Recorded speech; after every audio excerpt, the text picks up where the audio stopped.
여러분 안녕하세요. 이번에 공유할 창작 이야기의 남편은 나를 속이고 절친과 15일간 제주도로 휴가를 떠났다. 그가 돌아온 날, 나는 단 한마디 물었다. 그 여자 에이즈 있는 거 알고 있었어?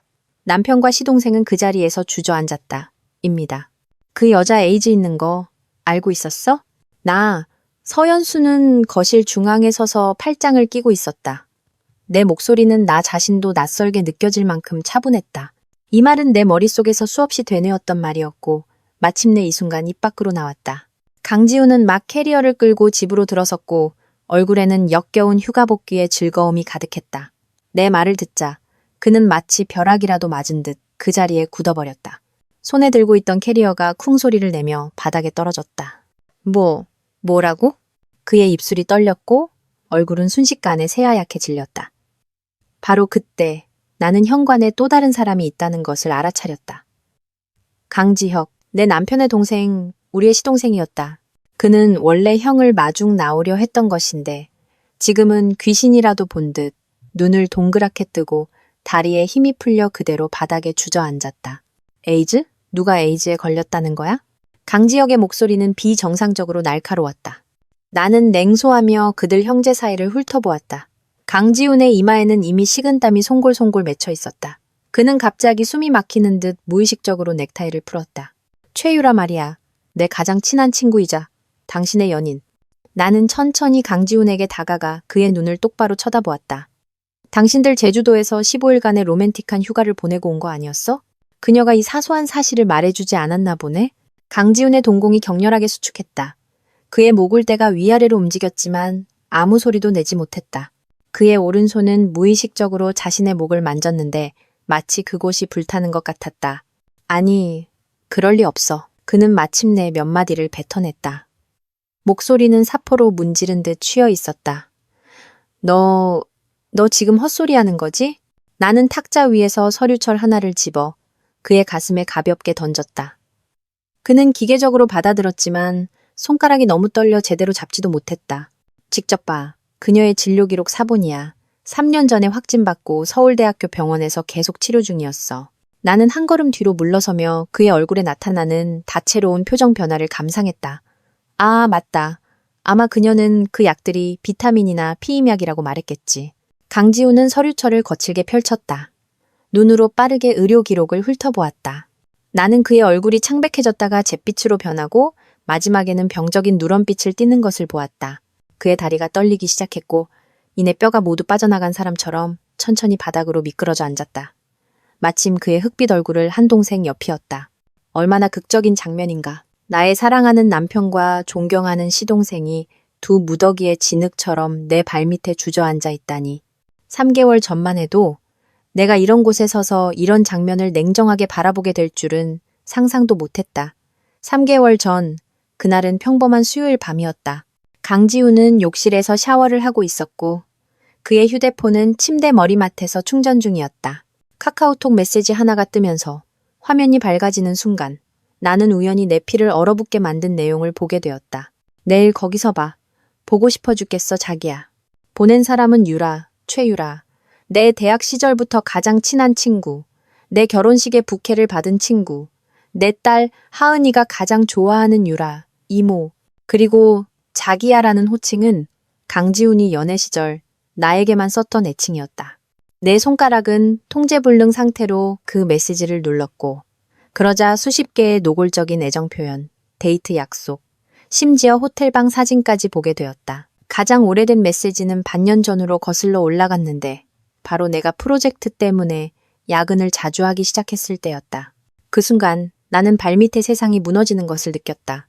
하지만 나는 소리 지르지도 통곡하지도 심지어 당장 욕실로 달려가 그를 추궁하지도 않았다. 오히려 이상한 냉정함이 나를 감쌌다. 나는 휴대폰을 제자리에 돌려놓고 침대에 누워 천장을 응시했다.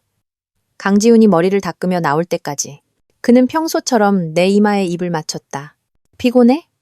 그의 말투는 너무나 자연스럽고 다정해서 마치 그가 여전히 나를 세상에서 가장 사랑하는 남편인 것 같았다. 프로젝트가 거의 끝나가 나는 아무 일도 없었다는 듯 그에게 미소 지었다. 그날부터 나는 치밀한 조사를 시작했다. 겉으로는 여전히 다정한 아내이자 믿음직한 사업 파트너였지만 몰래 흥신소 사람을 고용해 강지훈의 모든 통화, 모든 야근과 출장을 추적했다.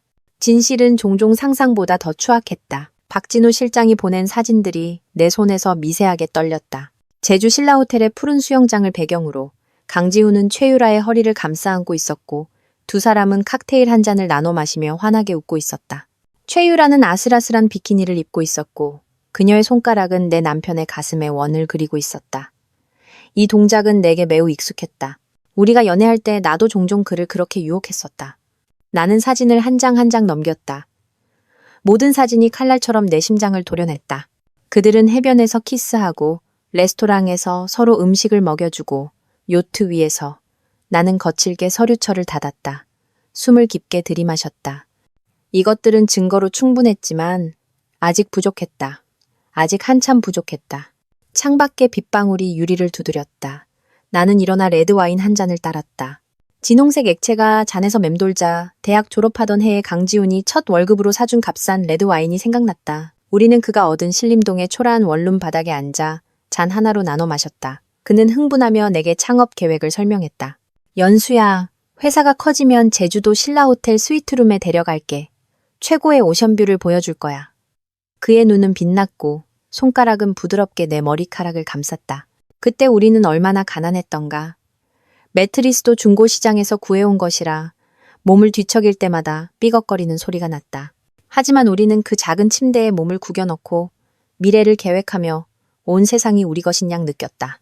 나는 와인 한 모금을 마셨다. 쓴맛이 혀끝에 퍼졌다. 이제 그는 정말로 사람을 데리고 제주도에 갔다. 단지 그 사람이 내가 아닐 뿐. 휴대폰이 진동했다. 박진우 실장이 보낸 메시지였다. 서 대표님, 최유라 씨의 최근 반년간 의료 기록을 확인했습니다. 매주 수요일 서울대학교 병원 감염내과에 정기적으로 갑니다. 추가 조사가 필요하십니까? 내 손가락이 화면 위에서 멈췄다. 감염내과? 최유라는 항상 피부 관리 받으러 간다고 말했고 나에게도 그 병원 피부과를 추천했었다. 이상한 예감이 내 마음속에서 피어올랐다. 무슨 병으로 어떤 의사에게 진료받는지 확실히 알아봐 주세요. 나는 답장을 보내고 휴대폰을 내려놓았다. 딸 하은이의 방으로 갔다. 7살 난 천사는 곤히 잠들어 있었고 품에는 유라 이모가 작년에 사준 테디베어를 안고 있었다. 내 손가락이 부드럽게 딸의 이마를 스쳤다. 그녀는 아무것도 몰랐다. 알아서도 안 됐다. 서재로 돌아와 컴퓨터를 켰다. 회사 최근 반년의 재무 기록을 불러왔다. 강지훈은 마케팅 부서를 담당했고 각종 접대비 정산이 잦았다. 나는 항목을 하나씩 대조했다. 역시 문제가 발견되었다.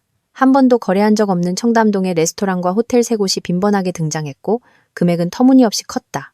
나는 이 이름들을 적어 박 실장에게 보내 강지훈과 최유라가 이곳들에 갔었는지 확인해달라고 부탁했다. 창밖에 번개가 번쩍이며 벽에 걸린 우리 결혼 사진을 비췄다. 사진 속 강지훈은 말끔한 턱시도를 입고 있었고 긴장해서 손에 땀이 찼었다. 주례 선생님이 이제 신부에게 키스해도 좋습니다 라고 선언했을 때 거의 내 코에 부딪힐 뻔했다. 결혼식 피로연에서 부케를 받은 최유라는 만취해서 나를 붙잡고 울고 웃었다. 연수야, 너 꼭 행복해야 해. 나는 영원히 내 최고의 친구야. 나는 거칠게 컴퓨터를 닫았다. 친구? 정말이지 엄청난 농담이었다. 3일 후, 박 실장은 더 많은 소식을 가져왔다. 우리는 강남의 한적한 카페에서 만났다. 그는 내게 두툼한 봉투를 건넸다. 최유라 씨는 서울대학교 병원 감염내과의 특별관리 환자입니다. 이건 그녀의 진료 기록 사본입니다. 박 실장은 목소리를 낮췄다. 서 대표님, 마음의 준비를 하셔야 합니다. 나는 진료 기록을 펼쳤다. 일련의 의학 용어들이 눈에 들어왔고 마지막으로 시선을 사로잡은 진단 결과에 눈이 멎었다. HIV 양성. 날짜는 3년 전이었다. 즉, 그녀는 자신이 바이러스를 보유하고 있다는 것을 이미 3년 동안 알고 있었다는 뜻이다. 치료 상황은 어떻죠? 내 목소리는 놀랍도록 차분했다. 규정에 따라 약을 복용하고 있고 바이러스 수치는 잘 조절되고 있습니다. 하지만 여전히 전염성은 있습니다. 박 실장은 잠시 망설였다. 서 대표님, 남편분은 무슨 질문을 하려는지 알아요. 나는 그의 말을 끊었다. 그에게 검사받게 할 겁니다. 박 실장은 또 다른 사실을 알려주었다. 의심스러운 영수증에 해당하는 레스토랑과 호텔에 직접 가서 조사해보니 종업원 중 강지훈과 최유라를 알아본 사람이 있었고 그들이 단골이며 행동이 친밀했다고 말했다. 그리고 한 가지 이상한 점이 있습니다. 박 실장이 미간을 찌푸렸다. 남편분의 동생 강지혁 씨도 최유라 씨와 자주 단독으로 만났습니다. 제가 사진 몇 장을 찍었습니다. 나는 사진을 받아들었다. 위가 뒤틀리는 듯한 통증이 느껴졌다. 강지혁과 최유라가 청담동의 한 이자카야 룸에서 키스하고 있었다. 날짜는 지난달이었다. 그때 강지우는 내게 분기보고서 작성 때문에 야근해야 한다고 말했었다. 사태는 내가 생각했던 것보다 훨씬 더 더러웠다. 내 남편과 내 가장 친한 친구, 그리고 내 시동생까지. 그들 셋은 나를 무엇으로 생각했던 걸까? 마음대로 놀려도 되는 바보? 집에 돌아와. 나는 화장대 앞에 앉아 거울 속의 나를 보았다. 35, 눈가에 잔주름이 생겼지만 여전히 아름답다고 할 수 있었다. 나는 내 디자인 회사를 운영하고 가정을 돌보고 남편의 사업을 지지했다. 나는 내가 충분히 잘하고 있다고 생각했다. 강지우는 언제부터 변심했을까? 우리가 창업 초기 가장 힘들었던 그 해. 내가 유산으로 입원했을 때 그는 어쩔 수 없이 지방으로 계약 상담을 하러 가야 했을 때였을까? 아니면 회사가 마침내 안정 궤도에 오르고 그가 잦은 접대를 하기 시작했던 그 시절이었을까? 어느 날 밤늦게 그가 술에 취해 돌아왔을 때 셔츠 깃에 립스틱 자국이 묻어있던 것이 기억난다. 그는 고객이 부른 접대부들이었고 그저 비즈니스일 뿐이라고 설명했다. 나는 당시 그 말을 믿었고 심지어 해장국까지 끓여주었다. 지금 생각해보면 그때가 시작이었을지도 모른다. 휴대폰 벨소리가 내 생각의 흐름을 끊었다. 최유라였다. 연수야, 주말에 시간 있어? 새로 생긴 스파에 같이 가서 힐링하자. 그녀의 목소리는 느끼할 정도로 달콤했고 배경에서는 백화점 안내 방송 소리가 들렸다. 나는 억지로 평소와 같은 톤으로 대답했다. 이번 주는 안 돼. 하은이가 피아노 콩쿠르에 나가야 하거든. 어머, 깜빡했네. 그녀는 과장되게 말했다. 그럼 꼭 보러 가야지. 나 하은이가 피아노 치는 거 정말 좋아하잖아. 나는 그녀가 이 말을 할 때의 표정을 거의 상상할 수 있었다. 정교하게 아이라인을 그린 그 큰 눈을 깜빡이며 마치 정말로 내 딸을 걱정하는 것처럼. 하지만 지금 나는 전화선을 넘어 그녀의 목을 조르고 싶을 뿐이었다. 전화를 끊고 나는 결심을 내렸다. 다음 날 아침 나는 차를 몰아 서울대학교 병원으로 향했다. 박 실장이 언급했던 김준서 교수를 찾았다. 그는 내 대학 동기의 선배였다. 내 부탁에 그는 최유라의 진료 기록이 사실임을 확인해 주었다. 그녀는 정기적으로 약을 타러 왔고 치료 수능도도 매우 좋다고 했다. 하지만 김 교수는 말을 잇지 못했다.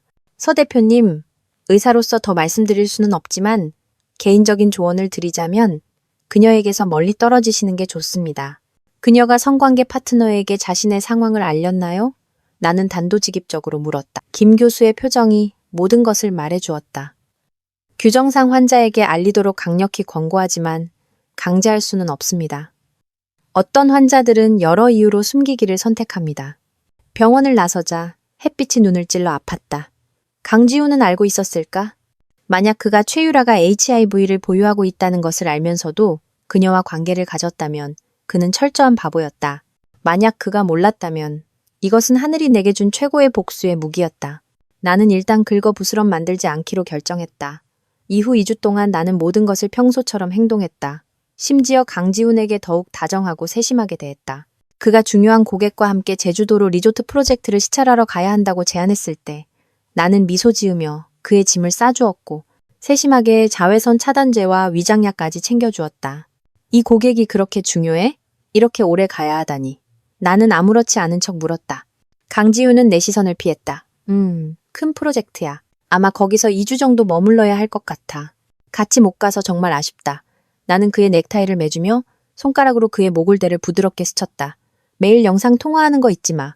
걱정하게 하지 말고. 그는 내 이마에 입을 맞추며 선물을 사오겠다고 약속했다. 그가 캐리어를 끌고 나가는 뒷모습을 보며 나는 그가 어떤 고객을 만나러 가는 것이 아니라는 것을 알았다. 박 실장은 이미 최유라의 항공편 정보를 보내왔다. 강지훈과 같은 비행기, 나란히 앉은 비즈니스석이었다. 그들이 떠난 다음 날 나는 강지역의 오피스텔로 갔다. 그가 문을 열었을 때 눈에 띄게 놀랐다. 셔츠는 구겨져 있었고 마치 막 일어난 것 같았다. 형수님? 갑자기 어쩐 일이세요? 나는 손에 든 서류철을 흔들었다. 회사 장부 좀 확인해야 할 게 있어서. 지훈 씨가 마케팅 부서 정산 처리를 도련님이 도와줬다고 하던데요. 그의 눈빛이 흔들렸다. 아, 네. 들어와서 앉으세요. 나는 그를 따라 거실로 들어갔고 날카롭게 탁자 위에 놓인 2개의 커피잔을 발견했다. 그중 하나에는 립스틱 자국이 선명했다. 강지혁은 내 시선을 따라가더니 황급히 잔을 치웠다. 여자친구예요? 내가 아무렇지 않은 척 물었다. 아니요, 그냥 친구예요. 그는 더듬거리며 대답했고 귓불이 붉어졌다. 나는 서류를 보는 척하며 오피스텔을 살폈다.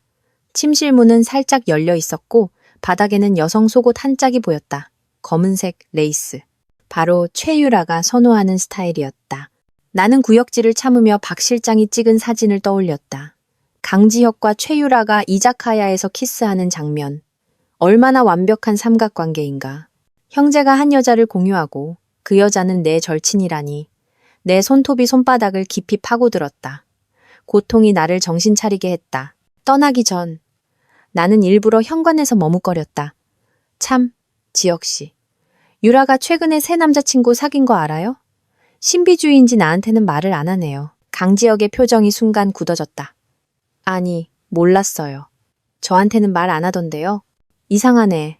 요즘 통 연락이 안 되던데. 나는 한숨을 쉬었다. 뭐, 말하고 싶을 때 말하겠죠. 어쨌든 우린 최고의 친구니까. 오피스텔 건물을 나서며 나는 심호흡을 했다. 게임은 이제 막 시작되었고 나는 이미 왕패를 쥐고 있었다. 강지훈, 최유라, 강지혁, 그들 셋은 자신들의 배신에 대한 대가를 치르게 될 것이다. 하나같이 비참한 대가를. 강지훈의 비행기가 이륙한 지 3시간이 채 안 되어 내 휴대폰으로 박 실장이 보낸 첫 번째 사진들이 도착했다. 나는 텅 빈 회사 사무실에 앉아 고화질에 몰래 찍은 사진들을 하나씩 열어보았다. 사진 속 강지훈과 최유라는 공항 라운지에서부터 참지 못하고 서로에게 달라붙어 있었다. 그녀는 그의 어깨에 기댔고 그는 고개를 숙여 그녀의 귓가에 무언가 속삭였다. 두 사람은 너무나 자연스럽게 웃고 있었고 마치 그들이 합법적인 부부인 것 같았다. 가장 아이러니한 것은 강지훈이 내가 작년에 생일 선물로 사준 그 값비싼 이탈리아 셔츠를 입고 있었다는 것이다. 나는 사진을 확대했다. 최유라의 손목에 있는 까르띠에 시계가 눈에 들어왔다. 이 시계가 기억났다. 지난달 강지훈이 중요한 고객에게 선물해야 한다며 회사 계좌에서 일 500만 원 이상을 지출했었다. 당시 나는 새 프로젝트로 바빠서 자세히 묻지 않았다. 지금 생각해보니 나는 정말 철저한 바보였다. 손가락으로 화면을 넘겼다. 다음 사진은 그들이 비행기에 탑승하는 모습이었다. 강지훈의 손은 자연스럽게 최유라의 허리 뒤쪽에 얹혀 있었다. 그 위치는 내가 예전에 너무나 잘 알던 곳이었다. 연애 시절 그는 항상 그렇게 나를 이끌고 인파를 헤쳐나갔다. 손바닥의 온기가 옷감을 통해 내 피부를 태웠다. 내 시야가 흐려지기 시작했고 휴대폰을 내려놓고 심호흡을 해야 했다. 창밖에 빗방울이 유리를 두드렸다. 사무실에는 컴퓨터 화면에서 나오는 푸른빛만이 유유히 흘렀다. 이것은 내가 일부러 선택한 시간이었다. 주말 야근. 모두가 집으로 돌아갔고 나는 이 역겨운 장면들을 혼자 소화할 수 있었다. 휴대폰이 다시 진동했다. 박 실장이 보낸 메시지였다. 목표는 제주 신라호텔 허니문 스위트에 체크인했습니다. 예약 기간은 15일, 선결제되었습니다.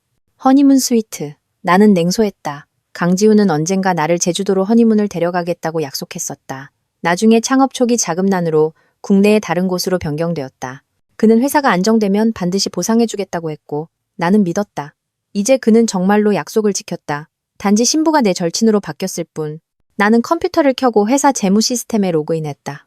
강지훈이 공금으로 정부에게 까르띠에를 사줄 수 있다면 분명 다른 꿍꿍이도 있을 것이다. 역시나 마케팅 부서의 최근 반년간 지출을 자세히 검토한 후 나는 일련의 의심스러운 영수증을 발견했다. 고급 레스토랑, 호텔, 명품점. 총액은 1억 원을 넘었다. 모든 영수증에는 강지훈의 서명이 있었고 일부에는 강지혁의 부서명도 있었다. 강지혁. 내 손가락이 키보드 위에서 멈췄다. 최근 시동생의 행동이 확실히 이상했다. 예전에는 한 달에 한 번 연락하기도 어려웠는데 최근 2주 동안은 빈번하게 내게 메시지를 보내고 커피를 마시거나 점심을 먹자고 약속을 잡았다. 말로는 형수님이 너무 힘드시니 동생이 더 신경 써야죠. 라고 했다. 당시 나는 그가 갑자기 철이 들었다고 생각했다. 지금 생각해보니 다른 속셈이 있었던 것 같다. 나는 재무부 이 부장에게 전화를 걸었다. 이 부장님, 장부 몇 개 확인 좀 도와주시겠어요? 마케팅 부서 지난 분기에 큰 금액 지출이 몇 건 있는데 구체적인 용도를 알고 싶어서요. 이 부장은 내가 직접 키운 사람이라 나에게 절대적으로 충성했다. 30분 후 그녀가 낮은 목소리로 다시 전화했다. 대표님, 확인하시려는 장부에 문제가 있습니다. 영수증은 진짜지만 수취인과 실제 소비 장소가 일치하지 않아요. 가장 이상한 건 0만 원의 송금건인데 수취인 이름이 뭐였더라? 최유라요? 내 목소리는 이상하리만치 평온했다. 네, 맞아요. 어떻게 아셨어요? 나는 적당히 둘러대고 전화를 끊었다. 전화를 끊자마자 은행에 다니는 친구에게 메시지를 보내 그 계좌의 거래 내역 조사를 부탁했다. 답변을 기다리는 동안 나는 계속해서 박 실장이 보내온 최신 사진들을 보았다. 강지훈과 최유라는 이미 휴양지 복장으로 갈아입고 석양 아래 개인 수영장에서 키스를 나누고 있었다. 그녀는 거의 투명한 흰색 비키니를 입고 있었고 그는 상의를 탈의했다. 내가 한때 너무나 잘 알던 그 몸이 지금은 다른 여자에게 붙어 있었다. 가장 역겨웠던 것은 최유라의 얼굴에 떠오른 그 승리자의 미소였다. 대학 시절에도 그는 남의 남자친구를 뺏는 것을 좋아했다. 하지만 그때는 적어도 분수는 알았다. 내 주변 사람에게는 손대지 않았다. 졸업 후 그의 연애는 순탄치 않았고 몇 번의 연애 모두 흐지부지 끝났다. 반면 나는 강지훈과 결실을 맺었다. 지금 생각해보니 그의 눈 속의 축복은 아마 모두 위장이었고 마음속으로는 내 행복을 빼앗을 기회를 기다리고 있었을 것이다. 휴대폰 진동이 내 생각을 끊었다. 은행 친구가 최유라 계좌의 거래 내역 기록을 보내왔다. 지난 반년 동안 매달 다른 계좌에서 거액의 자금이 입금되었고 총액은 2억 원에 가까웠다.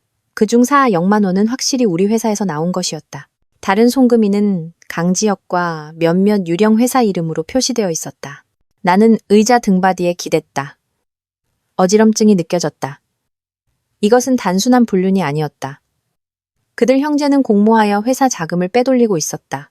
강지훈이 서명과 승인을 담당하고 강지혁이 회계 처리를 담당했다. 결국 돈은 모두 최유라의 주머니로 들어갔다. 얼마나 완벽한 삼각 사기인가. 창밖에 번개가 번쩍이며 내 사무실 책상 위에 가족 사진을 비췄다. 강지훈이 하은이를 안고 있고 나는 옆에 서 있었다. 세 사람 모두 행복하게 웃고 있었다. 그것은 하은이의 5번째 생일에 찍은 사진이었다. 바로 반년 전 강지훈과 최유라가 미래를 시작한 시점이었다. 그는 어떻게 좋은 아버지, 좋은 남편을 연기하면서 뒤에서는 내게 칼을 꽂을 수 있었을까? 나는 액자를 들어 딸의 웃는 얼굴을 부드럽게 쓰다듬었다. 그녀는 겨우 7살이고 순진무구하며 아빠를 영웅처럼 숭배한다. 만약 이혼한다면 나는 그녀에게 어떻게 설명해야 할까? 하은이가 받을 상처를 생각하니 내 마음이 두 조각으로 찢어지는 것 같았다. 바로 그때 휴대폰이 울렸다. 발신자는 강지혁이었다. 나는 심호흡을 하고 통화 버튼을 눌렀다. 형수님 회사에 계세요? 그의 목소리는 유난히 살가웠다. 방금 이쪽 지나가다가 형수님 사무실에 불 켜져 있는 걸 봤어요. 같이 저녁이라도 드실래요? 나는 창밖을 내다보았다. 과연 강지혁이 건물 아래 주차장에 서서 내 창문을 올려다보고 있었다. 그는 캐주얼 정장을 입고 있었고 손에는 무언가를 들고 있었다. 도시락 상자 같아 보였다. 오늘은 너무 바빠서 다음에 해요. 나는 목소리를 최대한 자연스럽게 하려고 노력했다. 그러지 마세요. 제가 일식도 사왔는데. 형수님이 제일 좋아하는 연어장이요. 그는 끈질겼다. 잠깐만 올라갈게요. 일하는데 절대 방해 안 할게요. 나는 잠시 망설였다. 문득 그가 도대체 무슨 꿍꿍이인지 보고 싶어졌다. 알았어요. 올라오세요. 전화를 끊고 나는 재빨리 컴퓨터 화면을 일반 보고서 페이지로 전환하고 휴대폰 속 사진과 자료를 모두 암호화하여 숨겼다. 이 작업을 마치자마자 노크 소리가 울렸다. 강지혁은 들어올 때 너무 강한 코롱향을 풍겼는데 마치 무언가를 감추려는 듯했다.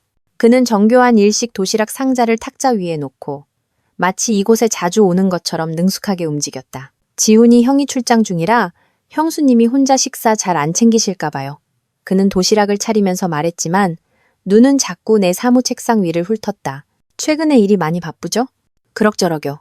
나는 그가 건넨 젓가락을 받으며 아무렇지 않은 척 물었다. 제가 연어장 좋아하는 건 어떻게 알았어요? 그는 잠시 멈칫하더니 이내 웃으며 말했다. 지훈이 형이 알려줬죠. 형수님이 와사비는 좋아하지만 너무 매운 건 못 먹어서 매번 한참 조절한다고 하던데요. 이 디테일은 정말 강지훈만 아는 것이었다. 내 마음이 아팠지만 겉으로는 미소 지으며 고개를 끄덕였다. 그가 그런 걸 기억하다니 드문 일이네요. 강지혁은 이런저런 이야기를 시작했다. 회사 업무에서부터 하은이의 학교 이야기까지 화제는 논리 없이 이리저리 튀었다. 나는 연어를 조금씩 먹으며 그의 미세한 표정을 관찰했다. 강지훈을 언급할 때마다 그의 눈빛은 흔들렸고 최유라를 언급할 때는 손가락이 무의식적으로 책상을 두드렸다. 참, 유라 누나는 요즘 뭐 하고 지내요? 오래 못 봤네. 그가 갑자기 물었다. 말투는 일부러 가볍게 했다. 나는 초밥 한 조각을 집어 천천히 간장에 찍었다. 유럽 여행 갔다고 하던데 보름은 있어야 돌아올 거래요. 강지혁의 젓가락이 잠시 멈췄다. 유럽이요? 저한테는 말 안 하던데요. 두 분 많이 친한가 봐요? 나는 놀란 척했다. 아, 그냥 예전에 모임에서 몇 번 본 사이예요. 그는 더듬거리며 설명했고 귓불이 붉어지기 시작했다. 전 그가 형님께는 더 자세히 말해줬을 줄 알았죠. 나는 젓가락을 내려놓고 그의 눈을 똑바로 쳐다보았다. 지혁 씨, 혹시 유라 좋아해요? 그의 반응은 교과서적인 당황 그 자체였다. 젓가락이 바닥에 떨어지고 팔꿈치로 찻잔을 엎었다. 황급히 허리를 숙여 줍다가 이마를 탁자 모서리에 부딪혔다. 아, 아니에요. 그는 이마를 문지르며 목소리 톤까지 변했다. 그냥 친구예요. 보통 친구. 나는 그에게 휴지를 건네며 그의 휴대폰 화면이 켜지는 것을 못 본 척했다. 화면에는 새 메시지가 표시되어 있었다. 도착했어. 보고 싶어. 유라. 얼마나 우스운가. 그들은 미래를 할 때조차 애칭을 바꾸는 법을 몰랐다. 강지혁은 허둥지둥 휴대폰을 뒤집었지만 이 행동만으로도 문제를 충분히 설명해 주었다. 형수님, 사실 제가 오늘 온 건... 그는 쏟아진 차를 닦아내고 갑자기 진지한 표정으로 바뀌었다. 회사 자금 회전이 요즘 좀 문제가 있나요? 나는 눈썹을 치켜 올렸다. 왜 그렇게 생각해요? 그냥 지훈이 형이 요즘 스트레스를 많이 받는 것 같아서요. 그의 눈빛이 흔들렸다. 혹시 형수님께 주주자금을 쓰고 싶다는 얘기 한 적 없으세요? 그랬구나. 이것이 그가 오늘 온 진짜 목적이었다. 내가 얼마나 알고 있는지 떠보러 온 것이다. 나는 일부러 그의 계략에 넘어가 주기로 했다. 한 번 얘기한 적은 있는데 제가 동의하지 않았어요. 회사 자금은 아주 건전해서 주주자금을 쓸 필요가 없거든요. 강지혁은 눈에 띄게 안심하더니 또다시 위선적으로 말했다. 네, 저도 형한테 신중하라고 조언했어요. 하지만 정말 필요하다면 제가 좀 도와드릴 수 있어요. 얼마나 멋진 연기인가. 만약 내가 이미 그 송금 기록들을 확인하지 않았다면 나는 그가 진심으로 회사를 걱정한다고 거의 믿을 뻔했다. 나는 감사하는 척 고개를 끄덕였다. 고마워요, 지혁씨. 필요하면 꼭 말씀드릴게요. 그가 떠난 후 나는 즉시 문을 잠그고 암호화된 파일들을 다시 열었다. 강지혁의 갑작스러운 방문과 떠보기는 내 추측을 확신시켜 주었다. 그들 형제는 공모하여 자금을 빼돌리고 있었고 액수는 내가 이미 발견한 것보다 더 클 수 있었다. 나는 변호사에게 전화를 걸었다. 김 변호사님, 부부 공동재산과 회사 지분 문제에 대해 상담하고 싶습니다. 창밖의 비는 점점 거세지고 천둥 소리가 울렸다. 하지만 이 순간 내 마음은 이상하리만치 평온했다. 심지어 이상한 해방감마저 들었다. 진실은 추악했지만 적어도 나는 더 이상 속고 있지는 않았다. 강지훈, 최유라, 강지혁. 그들 각자는 자신의 배신에 대한 대가를 치러야 할 것이다. 제주도는 지금쯤 햇살이 화창하겠지? 나는 컴퓨터 화면에 뜬 그 허니문 스위트 예약 확인서를 보았다. 입가에 냉소가 걸렸다. 휴가를 즐기렴. 사랑하는 남편. 돌아오면 당신을 기다리는 것은 평생 잊지 못할 폭풍일 테니. 강지훈이 제주도에서 돌아온 지 사흘째 되던 날, 나는 그가 욕실 거울 앞에서 온몸의 피부를 살피는 것을 보았다. 손가락으로 목겹과 쇄골 부위를 반복해서 만지며 있을지도 모를 발진이나 림프절 비대를 찾고 있었다. 그의 휴대폰 검색 기록은 비워져 있었지만 휴지통에는 찢어진 종이 조각이 있었다. 그것을 맞추어 보니 HIV 초기 증상이라는 몇 글자가 나타났다. 오늘 박 사장님 만나러 가야 하는 거 아니었어요? 나는 문틀에 기대어 그의 이상 행동을 못 본 척했다. 그는 눈에 띄게 놀라 세면대 위에 양치컵을 거의 넘어뜨릴 뻔했다. 아, 네. 그런데 박 사장님이 갑자기 약속을 변경했어요. 그의 눈은 감히 나와 마주치지 못하고 이미 충분히 단정한 넥타이를 다시 매만졌다. 그럼 잘 됐네요. 같이 마트에 가요. 집에 필요한 게 떨어졌어요. 나는 일부러 말했다. 그의 목울대가 움직였다. 나 지혁이랑 할 얘기가 있어서 내일 같이 가면 안 될까? 얼마나 서툰 거짓말인가. 나는 고개를 끄덕이며 실망한 척했다. 알았어요. 일이 중요하죠. 그가 나간 후 나는 즉시 박 실장에게 메시지를 보냈다. 10분 후 나는 강지훈의 차 뒤를 안전거리를 유지하며 따라갔다. 그는 회사로 가지도 않았고 강지혁을 만나러 가지도 않았다. 대신 강남의 한 사립병원으로 곧장 향했다. 비싸고 사생활 보호로 유명한 그 의료기관이었다. 나는 선글라스와 모자를 쓰고 병원 맞은편 카페에 앉아 창문 너머로 강지훈이 황급히 정문으로 들어가는 것을 지켜보았다. 박 실장이 이미 안내 데스크 직원을 매수해 놓아서 강지훈이 어느 과에 접수했는지 즉시 알려줄 것이었다. 휴대폰이 진동했다. 박 실장의 메시지였다. 감염내과. 전문의 진료 예약. 나는 냉소하며 커피를 한 모금 마셨다. 감염내과. 역시나 내가 최유라가 HIV에 걸렸다는 소식을 던진 이후 강지훈은 겁먹은 새처럼 매일 밤 몰래 휴대폰으로 자료를 찾아보고 한밤중에 깨서 자신의 이마를 만져 체온을 재곤 했다. 이제 그는 마침내 용기를 내어 검사를 받으러 온 것이다. 하지만 HIV 검사에는 항체 형성 기간이 있어서 그의 이번 방문은 헛수고가 될 운명이었다. 나는 이미 자료를 찾아봤다. 마지막 성관계 후 3개월이 지나야 검사가 정확하다. 그와 최유라가 제주도에서 찍은 그 친밀한 사진들 중 가장 최근 것은 사흘 전이었다. 2시간 후 강지훈은 멍한 표정으로 병원에서 나왔다. 계단에 서서 멍하니 서 있었다. 나는 의사가 그에게 무슨 말을 했을지 거의 짐작할 수 있었다. 지금 검사하면 부정확할 수 있으니 3개월 후 재검사를 권장합니다. 그의 표정은 마치 사형 선고 유예를 받은 것 같았다. 완전히 절망하지도 그렇다고 진정으로 안심하지도 못했다.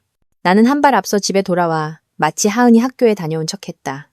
강지훈이 들어왔을 때 얼굴은 창백했고 이마에는 땀방울이 맺혀 있었다. 왜 그래요? 몸이 안 좋아요? 나는 걱정하는 척 물었다. 아니, 그냥 좀 피곤해서. 그는 내 손길을 피하며 말했다. 나 샤워 좀 할게. 욕실에서 물소리가 들릴 때 나는 그의 외투 주머니를 확인했다.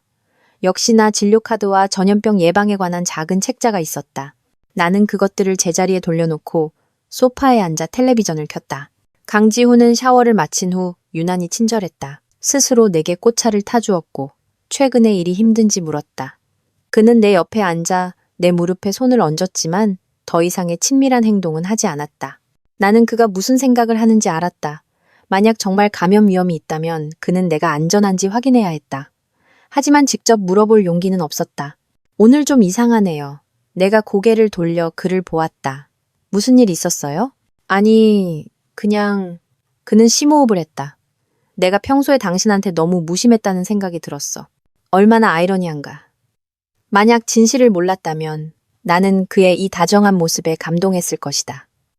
지금은 그저 우습고 비참할 뿐이었다. 밤에 우리는 침대에 누웠다. 가운데에는 마치 보이지 않는 강이 흐르는 것 같았다. 강지훈은 등을 돌리고 누웠고 어깨는 굳어 있었다. 나는 잠든 척하며 그가 30분마다 휴대폰을 확인하는 소리를 들었다. 새벽 2시 그의 휴대폰이 진동했다. 그는 살금살금 일어나 베란다로 나갔다. 나는 눈을 가늘게 뜨고 유리문 너머로 머리를 쥐어뜯는 그의 불안한 뒷모습을 보았다. 젠장 이제 와서 나한테 말하면 어떡해. 그는 목소리를 억눌렀지만 분노는 선명하게 느껴졌다. 만약 내가 진짜 감염됐으면 너랑 나랑 끝이야. 상대방은 누구일까? 최유라일까? 아니면 강지혁일까? 나는 귀를 기울였지만 단속적인 말 몇 마디만 들릴 뿐이었다. 3개월 재검사 장담할 수 있어? 그 많은 돈. 형제. 전화가 끝난 후 그는 베란다에서 담배를 반갑이나 피우고 돌아왔다. 몸에서는 짙은 담배 냄새가 났다. 나는 균일한 호흡을 유지했지만 마음속으로는 냉소하고 있었다. 내 폭탄이 이미 터진 것 같다. 이제 그들이 어떻게 자중질환에 빠지는지 지켜보기만 하면 된다. 다음 날은 토요일이었다. 강지훈은 아침 일찍부터 회사에 야근하러 간다며 나갔다. 나는 하은이를 피아노 학원에 보내준 후 강지혁에게서 전화를 받았다. 형수님, 잠깐 만날 수 있을까요? 급한 일이 있어서요. 그의 목소리는 긴장되어 있었다. 우리는 집에서 멀리 떨어진 카페에서 만났다. 강지혁은 밤새 한숨도 못 잔 듯 보였고 눈은 충혈되었으며 수염도 깎지 않았다. 그 앞에는 손도 대지 않은 커피 한 잔이 놓여 있었고 손가락은 끊임없이 책상을 두드렸다. 왜 그래요? 무슨 일 있어요? 나는 걱정하는 척 물었다. 그는 마른 입술을 핥았다. 형수님, 유라 누나랑 아주 친한 친구 맞죠? 내 심장이 빠르게 뛰었지만 얼굴에는 드러내지 않았다. 네, 그런데요?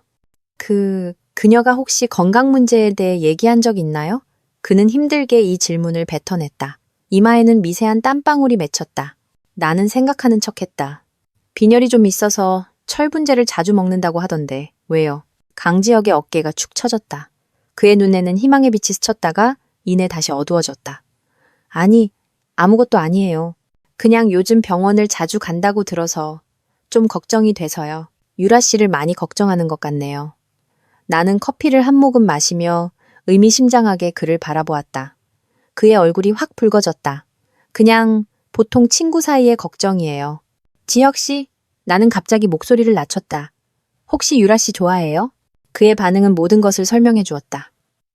커피잔이 엎어졌고 갈색 액체가 테이블 위로 퍼져나갔다. 종업원이 다 끌어왔을 때 강지혁은 마치 구명줄을 잡은 듯 그 틈을 타 생각을 정리했다. 하지만 그가 다시 나를 마주했을 때 눈 속의 공포는 이미 감출 수 없었다. 형수님, 이 일은 절대 지훈이 형한테 말하지 마세요. 그는 내 손을 잡았다. 손바닥은 축축하고 차가웠다. 저랑 유라 누나는 딱 한 번 술에 취해서 다시는 안 그럴게요. 그랬구나. 형제가 한 여자를 공유하다니 얼마나 더러운 비밀인가. 나는 역겨움을 참으며 손을 빼냈다. 두 사람 일에는 관심 없어요. 하지만 왜 갑자기 그녀의 건강 문제를 물어본 거죠? 강지혁의 시선이 흔들렸다. 그냥 물어본 거예요. 지혁 씨, 나는 일부러 말을 멈췄다. 유라 씨가 정기적으로 서울대병원 감염내과에 간다는 얘기 혹시 들은 적 없어요? 그의 얼굴에서 순간 핏기가 사라졌다. 뭐라고요? 감염내과요? 네, 감염내과요. 매주 수요일에 가요. 나는 평온하게 말했다. 거기서 일하는 친구가 있는데 그녀가 약 타는 걸 봤다고 하더라고요. 구체적으로 무슨 약인지는 모르겠지만요. 강지혁은 마치 벼락을 맞은 듯 의자에 굳어버렸다. 나는 그가 머릿속으로 최유라와의 모든 접촉을 회상하며 감염 위험을 계산하는 모습을 거의 볼 수 있었다. 공포가 이성을 집어삼키는 해일처럼 밀려왔다. 형수님, 그의 목소리가 심하게 떨렸다. 만약 어떤 사람이 HIV 보유자와 접촉했을 가능성이 있다면 어떻게 해야 하나요? 나는 충격받은 척했다. 세상에, 지혁 씨, 설마. 제가 아니에요. 그는 황급히 부인했다. 그냥 친구가 부탁해서 물어본 거예요. 얼마나 서툰 거짓말인가. 나는 한숨을 쉬었다. 즉시 병원에 가서 검사받고 3개월 후에 다시 재검사해야죠. 만약 고위험 행위였다면 72시간 내에 예방약을 먹을 수 있지만 지금은 이미 너무 늦었겠죠. 강지혁의 휴대폰이 갑자기 울렸다. 그는 화면을 보더니 마치 구세주를 만난 듯했다. 형수님, 급한 일이 생겨서 먼저 가봐야겠어요. 오늘 일은 절대 다른 사람에게 말하지 마세요. 그는 거의 카페를 뛰쳐나갔다. 창문 너머로 나는 그가 자신의 차를 타지 않고 택시에 올라타는 것을 보았다. 너무 당황해서 차를 두고 가는 것조차 잊은 것이다. 나는 천천히 커피를 다 마시고 박 실장에게 메시지를 보냈다. 강지혁을 주시하세요. 병원에 갈 가능성이 있습니다. 그러고 나서 나는 최유라에게 전화를 걸었다. 한참 후에야 그녀가 받았다. 배경음은 시끄러웠고 마치 클럽이나 노래방 같았다. 연수야? 그녀의 목소리는 취기가 있었다. 왜 갑자기 전화했어? 보고 싶어서. 나는 미소 지으며 말했다. 유럽 여행은 재밌었다며? 아, 응. 파리 정말 아름다웠어.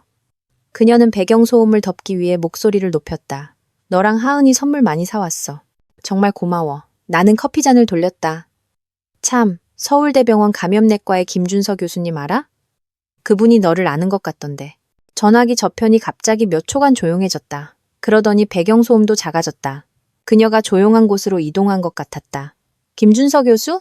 몰라. 왜 그렇게 물어봐? 이상하네. 내 주치의라고 하던데 약 제때 챙겨 먹으라고 전해달라고 하셨어. 나는 일부러 말을 멈췄다. HIV, 약 말이야. 전화기 저편에서 쿵 하는 소리가 들렸다. 마치 휴대폰이 바닥에 떨어진 것 같았다. 그 후 잡음이 들리더니 전화가 끊겼다. 나는 만족스럽게 휴대폰을 내려놓았다. 폭탄은 모두 던져졌다. 이제 연쇄 반응을 기다리기만 하면 된다.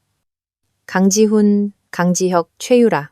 이 세 명의 배신자는 공포 속에서 서로를 의심하고 있다. 그리고 내가 할 일은 불에 기름을 붓는 것이다. 집에 돌아오니 나는 강지훈이 이미 돌아와 서재에서 컴퓨터를 보며 멍하니 있는 것을 발견했다. 나는 문을 두드렸다. 식사하세요. 그는 거칠게 노트북을 닫았다. 알았어. 바로 갈게. 저녁 식사 때 그는 정신이 딴 데 팔려 있었다. 몇 번이나 반찬을 집다가 식탁에 떨어뜨렸다. 하은이가 천진하게 물었다. 아빠 아파요? 왜 말을 안 해요? 강지훈은 억지로 웃었다. 아빠가 일 생각하느라 그래. 하은이는 오늘 피아노 학원에서 뭐 배웠어? 그가 딸에게 억지 미소를 짓는 모습을 보며 나는 갑자기 슬픔을 느꼈다. 이 남자는 한때 좋은 아버지였다. 적어도 겉으로는 그랬다. 하지만 이제는 그 위장마저 유지하기 힘들어 보였다. 밤에 강지훈은 드물게도 내 어깨를 주물러 주겠다고 제안했다. 그의 손길은 조심스러웠고 마치 깨지기 쉬운 물건을 다루는 것 같았다. 나는 그가 무슨 생각을 하는지 알았다. 만약 정말 감염 위험이 있다면 그가 가장 두려워하는 것은 나에게 전염시키는 것이었다. 왜냐하면 그것은 즉시 그의 배신을 폭로할 것이기 때문이다. 요즘 너무 피곤했지? 그의 목소리는 유난히 부드러웠다. 다음 달 우리 결혼기념일인데 어디로 축하하러 갈까? 얼마나 아이러니한가. 결혼 8년 동안 그가 기념일 축하를 먼저 제안한 것은 처음이었는데 그것도 이런 상황에서라니. 나는 눈을 감고 코끝의 시큰함을 참았다. 아무데나 좋아요. 당신이 정해요. 그의 손이 잠시 멈췄다. 연수야, 요즘 건강검진 받은 적 있어? 드디어 나왔다. 나는 속으로 냉소했다. 그가 역시 이것을 걱정하고 있었다. 연초에 회사에서 단체 검진 받았어. 다 정상이야. 왜요? 아니, 그냥 우리가 건강에 더 신경 써야 할 것 같아서. 그의 손가락이 내 어깨와 목 주위를 맴돌았다. 다음 주에 내가 같이 가서 종합검진 받아줄까? 좋아요. 나는 흔쾌히 동의했다. 당신도 같이 검사 받아요. 요즘 안색이 안 좋아 보여요. 그의 손가락이 미세하게 떨렸다. 알았어. 이 연극은 점점 더 흥미로워지고 있었다. 강지훈은 공포 속에서 발버둥 치고 있었다. 내 건강 상태를 확인하고 싶으면서도 자신의 배신을 들킬까봐 두려워했다. 내게서 위안을 얻고 싶으면서도 감히 진정으로 다가오지는 못했다. 그리고 내가 할 일은 이 미묘한 균형을 유지하는 것이었다. 내 계획이 완전히 무르익을 때까지. 깊은 밤, 나는 조용히 일어나 강지훈의 휴대폰을 확인했다. 그는 비밀번호를 바꿨지만 8년을 함께한 나에게 그의 새 비밀번호를 맞추는 것은 어렵지 않았다. 하은이의 생일에 최유라의 행운의 숫자 7을 더한 것이었다. 수신함에는 강지혁이 보낸 메시지가 있었다. 형, 긴급. 유라 누나 진짜 HIV일지도 몰라. 내가 확인해보니 서울대병원에 진료 기록이 있어. 우리 얘기 좀 해야겠어. 강지훈의 답장은 이랬다. 내일 거기서 만나. 진정해. 그냥 오해일 수도 있어. 나는 조용히 휴대폰을 내려놓고 침대로 돌아왔다. 내일 이 형제의 만남은 분명 흥미진진할 것이다. 그리고 내가 할 일은 박 실장이 모든 세부 사항을 기록하게 하는 것이었다. 배신의 대가는 이제 막 계산되기 시작했다. 아침 햇살이 커튼을 통해 서재로 스며들었다. 나는 컴퓨터 앞에 앉아 방금 작성한 재산양도 계약서를 꼼꼼히 검토했다. 계약 조건은 빈틈없이 작성되었다. 표면적으로는 회사 신규 프로젝트 자금 조달을 위해 강지훈이 자신의 명의로 된 일부 부동산과 지분을 나에게 일시적으로 양도하여 은행 대출을 받기 위한 것이었다. 실제로는 그가 서명하는 순간 이 재산들은 영원히 그의 손을 떠나게 될 것이었다. 프린터가 윙윙거리며 새하얀 종이를 뱉어냈다. 나는 그 위에 아직 온기가 남은 글자들을 만져보았다. 입꼬리가 저절로 올라갔다. 강지훈은 최근 정신이 혼미해서 이런 서류들을 자세히 읽지 않을 것이다. HIV에 대한 공포가 그의 모든 생각을 차지하고 있었다. 이것이 바로 내가 필요로 하는 상태였다. 연수야. 강지훈의 목소리가 문 밖에서 들렸다. 나는 재빨리 컴퓨터 화면을 전환했다. 들어와요. 나는 계약서를 뒤집어 책상 위에 놓았다. 그가 문을 열고 들어왔다. 눈 밑에는 짙은 다크서클이 있었고 셔츠깃은 약간 비뚤어져 있었다. 한때 늘 멋있던 강지훈은 사라지고 대신 인억 나간 남자가 있었다. 커피 타왔어. 그는 컵을 건넸다. 손가락이 미세하게 떨렸다. 나는 컵을 받아들고 한 모금 마셨다. 너무 달았다. 그는 내가 설탕 넣는 것을 싫어한다는 것을 잊었다. 8년의 결혼 생활 동안 그는 이런 것까지 잊어버렸다. 고마워요. 나는 컵을 내려놓았다. 마침 상의할 일이 있었어요.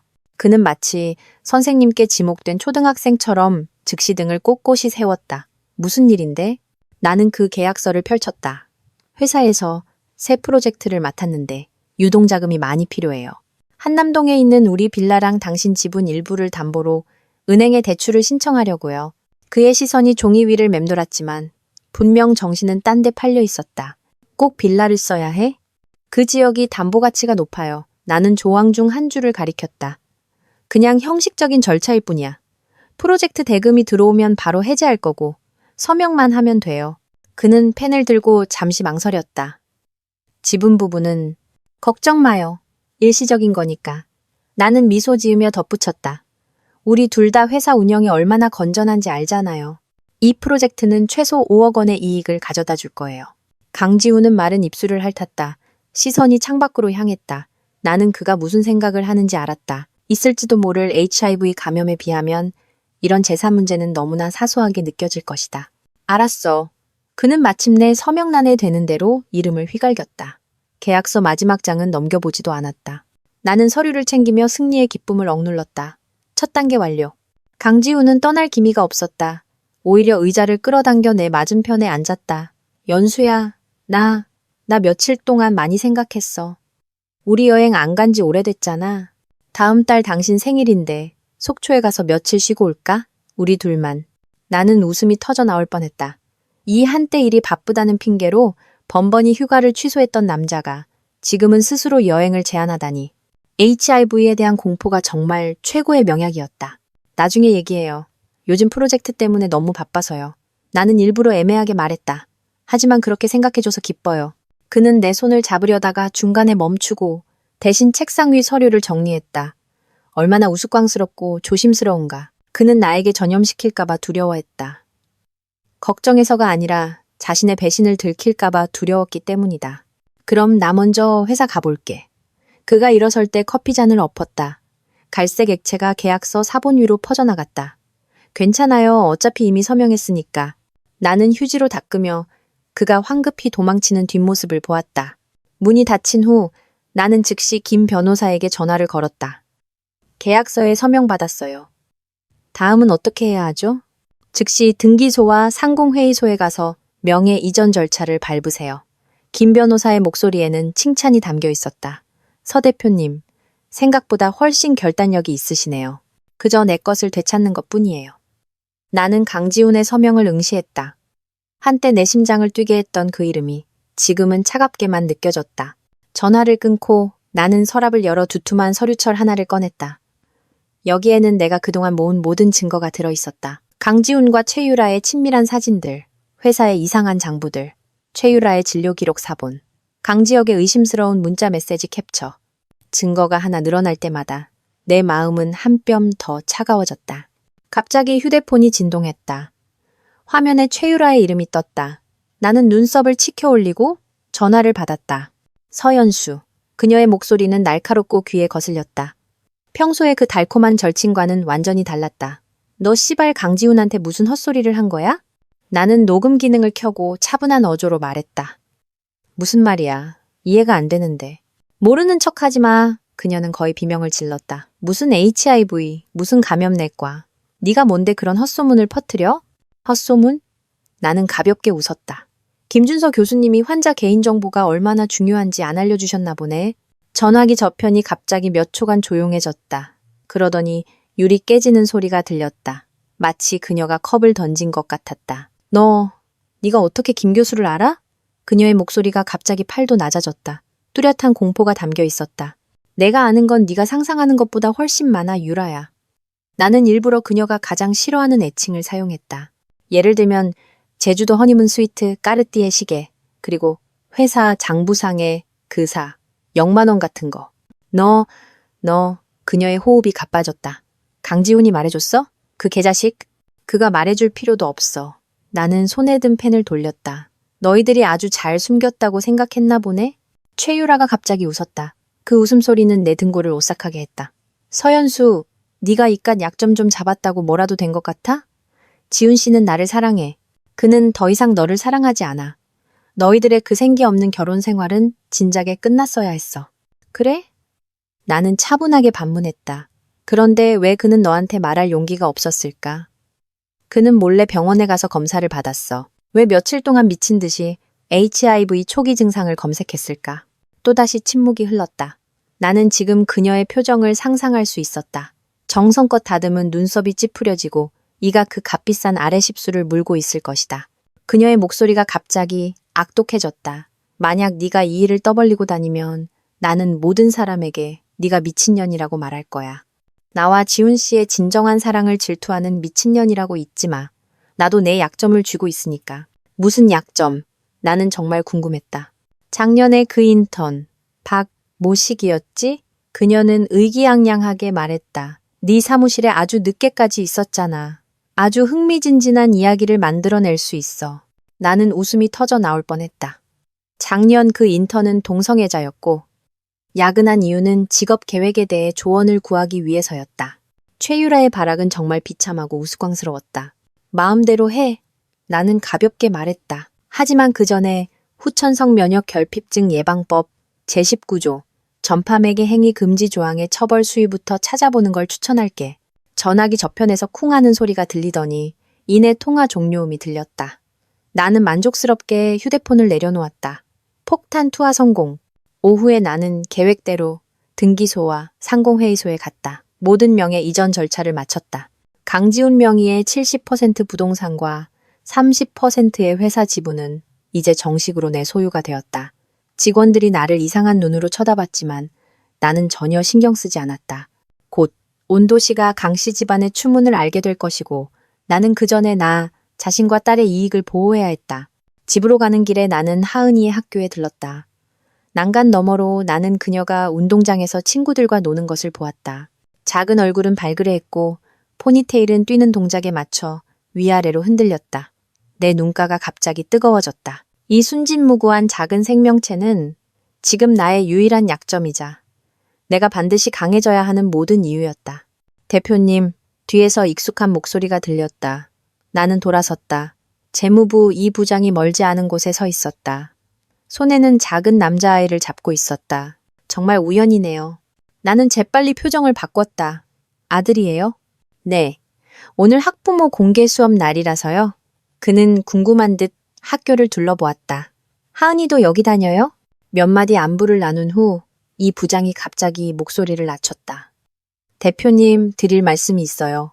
어제 강 부사장님이 저한테 와서 지난 분기 재무 명세서를 달라고 하셨어요. 특히 대표님이 처리하신 부분을 보고 싶다고 강조하셨어요. 강지혁이? 나는 눈을 가늘게 떴다. 줬어요? 원칙적으로는 그 부분을 볼 수 없지만 이 부장이 망설였다. 대표님이 동의하셨다고 해서요. 다음에 또 달라고 하면 바로 저한테 전화 주세요. 나는 그의 어깨를 두드렸다. 참, 이 일은 다른 사람한테 말하지 마세요. 학교를 떠난 후 나는 즉시 박 실장에게 메시지를 보내 강지혁을 주시하라고 했다. 시동생이 갑자기 재무에 관심을 보이는 것은 절대 우연이 아니다. 아마도 강지훈이 그에게 회사 장부를 조사하여 빼돌릴 수 있는 자금을 더 찾아보라고 시킨 것일 수 있다. 집에 돌아오니 강지훈이 이미 돌아와 있었다. 주방에서 허둥지둥 요리를 하고 있었다. 이 또한 전례 없는 일이었다. 기름 연기가 자욱한 가운데 그는 스테이크를 구우려고 했지만 고기는 이미 새까맣게 타 있었다. 제가 할게요. 나는 주걱을 받아들었다. 식탁이나 차리세요. 그는 마치 사면을 받은 듯 이마에 땀을 닦았다. 오랜만에 당신한테 요리해주고 싶어서. 마음은 고맙네요. 나는 미소 지으며 말했다. 마음속으로는 이것이 HIV 잠복기의 며칠째인가를 계산하고 있었다. 저녁 식사는 생각보다 평온했다. 강지훈은 조심스럽게 논쟁을 유발할 수 있는 모든 화제를 피하고 오직 하은이의 공부와 날씨에 대해서만 이야기했다. 나는 그의 연기에 맞춰주었고 심지어 그가 사온 레드 와인이 괜찮다고 칭찬했다. 그것이 내 와인셀러에서 가장 싼 와인이었음에도 불구하고. 연수야, 그가 갑자기 칼과 포크를 내려놓았다. 만약에 내가 당신한테 잘못한 일이 있다면 날 용서해 줄 거야? 나는 고개를 들어 그를 보았다. 그의 눈가가 약간 붉어져 있는 것을 발견했다. 얼마나 멋진 연기인가. 만약 진실을 몰랐다면 나는 거의 감동할 뻔했다. 무슨 일이냐에 따라 다르죠. 나는 천천히 스테이크를 썰었다. 무슨 짓을 했는데요? 아니야. 그는 황급히 부인했다. 그냥 물어본 거야. 최근에 드라마를 봤는데 거기서 결혼 위기 같은 게 많이 나와서. 드라마는 다 가짜예요. 나는 미소 지으며 와인잔을 들었다. 진정한 배신은 결코 용서받을 기회가 없어요. 그의 와인잔이 공중에서 미세하게 떨렸다. 내 잔과 부딪혔을 때 부조화스러운 소리가 났다. 식사 후 그는 자진해서 설거지를 하겠다고 했다. 나는 거실에 앉아 주방에서 들려오는 물소리를 들으며 김 변호사에게 메시지를 보냈다. 재산명의 이전 완료. 이혼 서류 준비는 어떻게 되어가나요? 기본적으로 준비 완료. 하지만 그가 회사 자금을 빼돌렸다는 직접적인 증거가 아직 부족합니다. 김 변호사가 답장했다. 나는 잠시 생각하고 답장했다. 일주일만 시간을 주세요. 강지우는 설거지를 마치고 이례적으로 일찍 침실로 들어갔다. 나는 일 처리를 해야 한다는 핑계로 서재에 남았다. 문을 잠근 후 나는 컴퓨터를 켜고 회사 서버에 원격으로 접속했다. 공동 창업자로서 나는 최고 권한을 가지고 있었다. 강지우는 최근 빈번하게 재무 시스템에 접속했고 열람 기록에 따르면 그는 최근 2년간의 모든 대규모 지출을 확인했다. 그리고 더 의심스러운 것은 강지혁의 계정이었다. 어젯밤 그는 암호화된 폴더에 접근을 시도했다. 그곳에는 회사의 가장 핵심적인 재무 데이터가 저장되어 있었다. 나는 모든 접근 로그를 불러와 비정상적인 작업 기록을 내보냈다. 이어서 백업 서버를 확인해 보니 강지혁이 어제 오후에 외장 하드로 대량의 파일을 다운로드한 것을 발견했다. 이러한 행동들은 이미 그의 직권 범위를 훨씬 넘어선 것이었다. 내가 증거를 정리하고 있을 때 휴대폰이 갑자기 켜졌다. 박 실장이 보낸 사진이었다. 사진 속 강지혁과 최유라는 한적한 찻집 개인실에서 격렬하게 다투고 있었다. 최유라의 얼굴에는 눈물 자국이 있었고 강지혁은 분노하며 그녀의 휴대폰을 가리키고 있었다. 박 실장이 덧붙였다. 최유라가 강지훈에게 여러 차례 메시지를 보냈으나 답장이 없자 강지혁이 그녀가 그들 형제를 망쳤다고 비난함. 검사 결과와 3개월 등의 단어를 언급함. 나는 사진을 저장하고 의자 등받이에 기댔다. 길게 한숨을 쉬었다. 개싸움이 예상보다 빨리 시작되었다. 이제 내가 할 일은 그들이 자멸하는 것을 기다리면서 동시에 더 많은 증거를 수집하는 것이다. 배신의 대가는 이제 막 상환되기 시작했다. 나는 거울 앞에서 30분 동안 연습한 끝에 마침내 가장 완벽하게 무너진 표정을 만들어냈다. 눈은 약간 붓지만 붓지는 않았고 입꼬리는 처졌지만 부자연스럽지 않았다. 얼굴 전체 근육은 피로에 지친 이완된 느낌을 주었다. 마지막으로 눈 밑에 투명 파우더를 가볍게 두드려 눈물 자국이 마른 효과를 냈다. 휴대폰이 진동했다. 박 실장의 메시지였다. 강지훈이 방금 병원에서 나왔습니다. 손에 검사 보고서를 들고 있고 상태가 매우 안 좋습니다. 나는 재빨리 답장했다. 계속 따라붙으세요. 그리고 기록을 삭제하고 휴대폰을 무음으로 설정했다. 침대에 누워 자세를 잡았다. 20분 후 현관문에서 열쇠 돌아가는 소리가 들렸다. 나는 즉시 눈을 감고 호흡을 얕고 빠르게 했다. 발소리가 멀리서부터 가까워져 침실문 앞에서 멈췄다. 연수야. 강지훈의 목소리는 조심스러웠다. 몸이 안 좋아? 나는 천천히 눈을 떴다. 일부러 시선을 흐릿하게 했다. 그냥 좀 피곤해서. 목소리를 일부러 쉬게 했다. 그가 침대 곁으로 다가왔다. 나는 그의 몸에서 나는 희미한 병원 소독약 냄새를 맡았다. 그의 오른손은 서류 가방을 굳게 쥐고 있었고 손마디는 하얗게 질려 있었다. 검사 보고서는 분명 그 안에 있을 것이다. 아직 오후 3시인데 그가 망설이며 말했다. 병원에 가볼까? 나는 고개를 저었다. 천천히 몸을 일으켜 머리카락이 자연스럽게 흩어지게 했다. 회사 일이 너무 많아서 나 좀 버티기 힘들어. 말을 마치고 나는 일부러 눈가에 물기를 머금었다. 강지훈의 표정이 눈에 띄게 풀렸다. 아내가 단지 업무 스트레스가 심한 것이지 그의 비밀을 알아챈 것은 아니라고 생각한 것이다. 그는 서류 가방을 내려놓고 침대 곁에 앉았다. 조심스럽게 내 어깨를 두드렸다. 너무 무리하지 마. 며칠 쉬는 게 어때? 하지만 새 프로젝트, 나는 아래 십수를 깨물었다. 그렇게 많은 돈을 투자했는데 돈 걱정은 하지 마. 그의 말투가 갑자기 가벼워졌다. 회사 운영은 잘 되고 있어. 게다가 나도 있잖아. 얼마나 아이러니한가. 한 달 전만 해도 그가 회사 자금이 부족하다며 주주 자금을 쓰자고 불평했었다. 지금 나를 안심시키기 위해 이런 허풍까지 떨고 있었다. 나는 고개를 숙여 눈 속에 냉소를 감췄다. 지훈 씨, 나는 일부러 말을 잇지 못했다. 요즘 내가 변했다고 생각한 적 없어? 그의 몸이 눈에 띄게 굳었다. 아니, 왜 그렇게 물어봐? 그냥 우리 사이에 거리가 생긴 것 같아서. 나는 눈물 어린 눈으로 그를 쳐다보았다. 내가 뭐 잘못한 거라도 있어? 이것은 치명적인 한 방이었다. 강지훈의 얼굴이 순간 새하얗게 질렸다. 이마에는 미세한 땀방울이 맺혔다. 죄책감과 HIV 공포의 이중 압박 속에서 그는 거의 안절부절 못했다. 그럴 리가. 그의 목소리가 한 옥타브 높아졌다. 당신은 항상 잘했어. 내가 너무 바빠서 당신을 소홀히 한 거야. 그는 당황하며 내 손을 잡았다가 뜨거운 것에 닿은 것처럼 재빨리 놓았다. 그 무의식적인 행동은 어떤 말보다도 더 많은 것을 설명해 주었다. 그는 두려워하고 있었다. 가장 가벼운 접촉을 통해서라도 나에게 무언가를 전염시킬까봐. 나는 그의 이상 행동을 못 본 척하고 계속해서 우울한 아내 역할을 했다. 가끔 한밤중에 깨서 당신이 침대에 없는 걸 보면 나도 모르게 이상한 생각을 하게 돼. 그건 야근이었거나 불면증 때문에 당신 깨울까봐 그런 거야.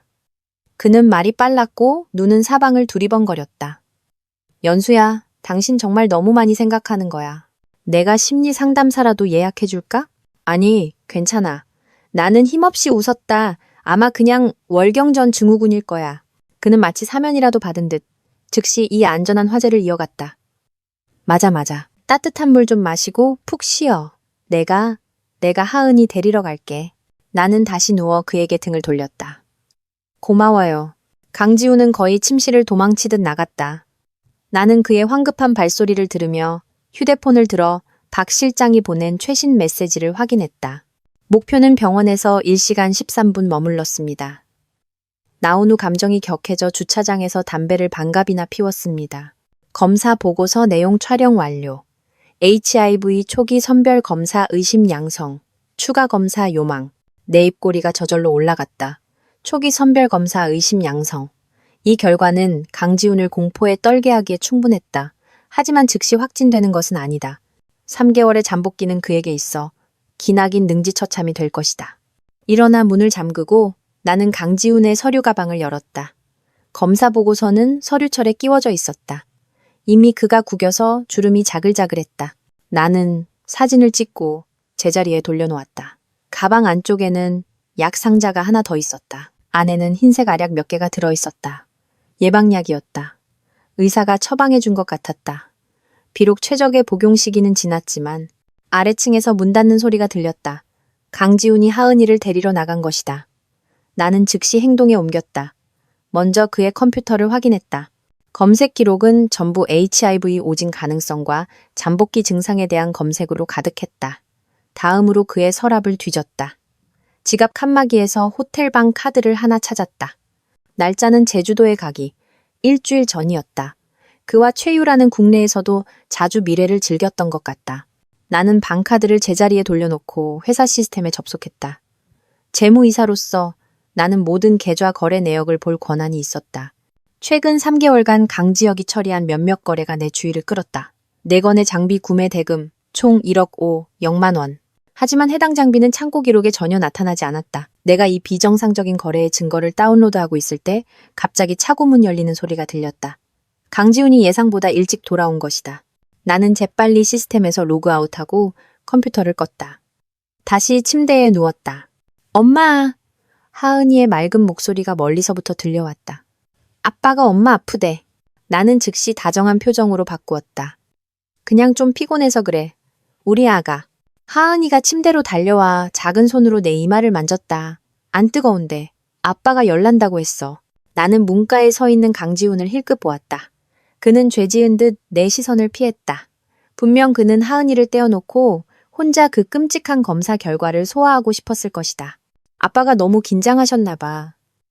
나는 하은이의 뺨에 뽀뽀했다. 손 씻고 저녁 먹을 준비하자. 저녁 식사 때 강지훈은 정신이 딴 데 팔려 있었다. 몇 번이나 반찬을 집다가 식탁에 떨어뜨렸다. 하은이가 천진하게 물었다. 아빠, 엄마보다 더 아픈 것 같아요. 아빠가 일이 너무 힘들어서 그래. 나는 강지훈을 대신해 변명해 주었다. 그러면서 그에게 국을 한 그릇 떠주었다. 이거 마시고 기운내요. 그는 기계적으로 그릇을 받아들었다. 손가락이 미세하게 떨렸다. 나는 그의 마음속 갈등을 거의 들을 수 있었다. 나에게 사실을 말해야 할까?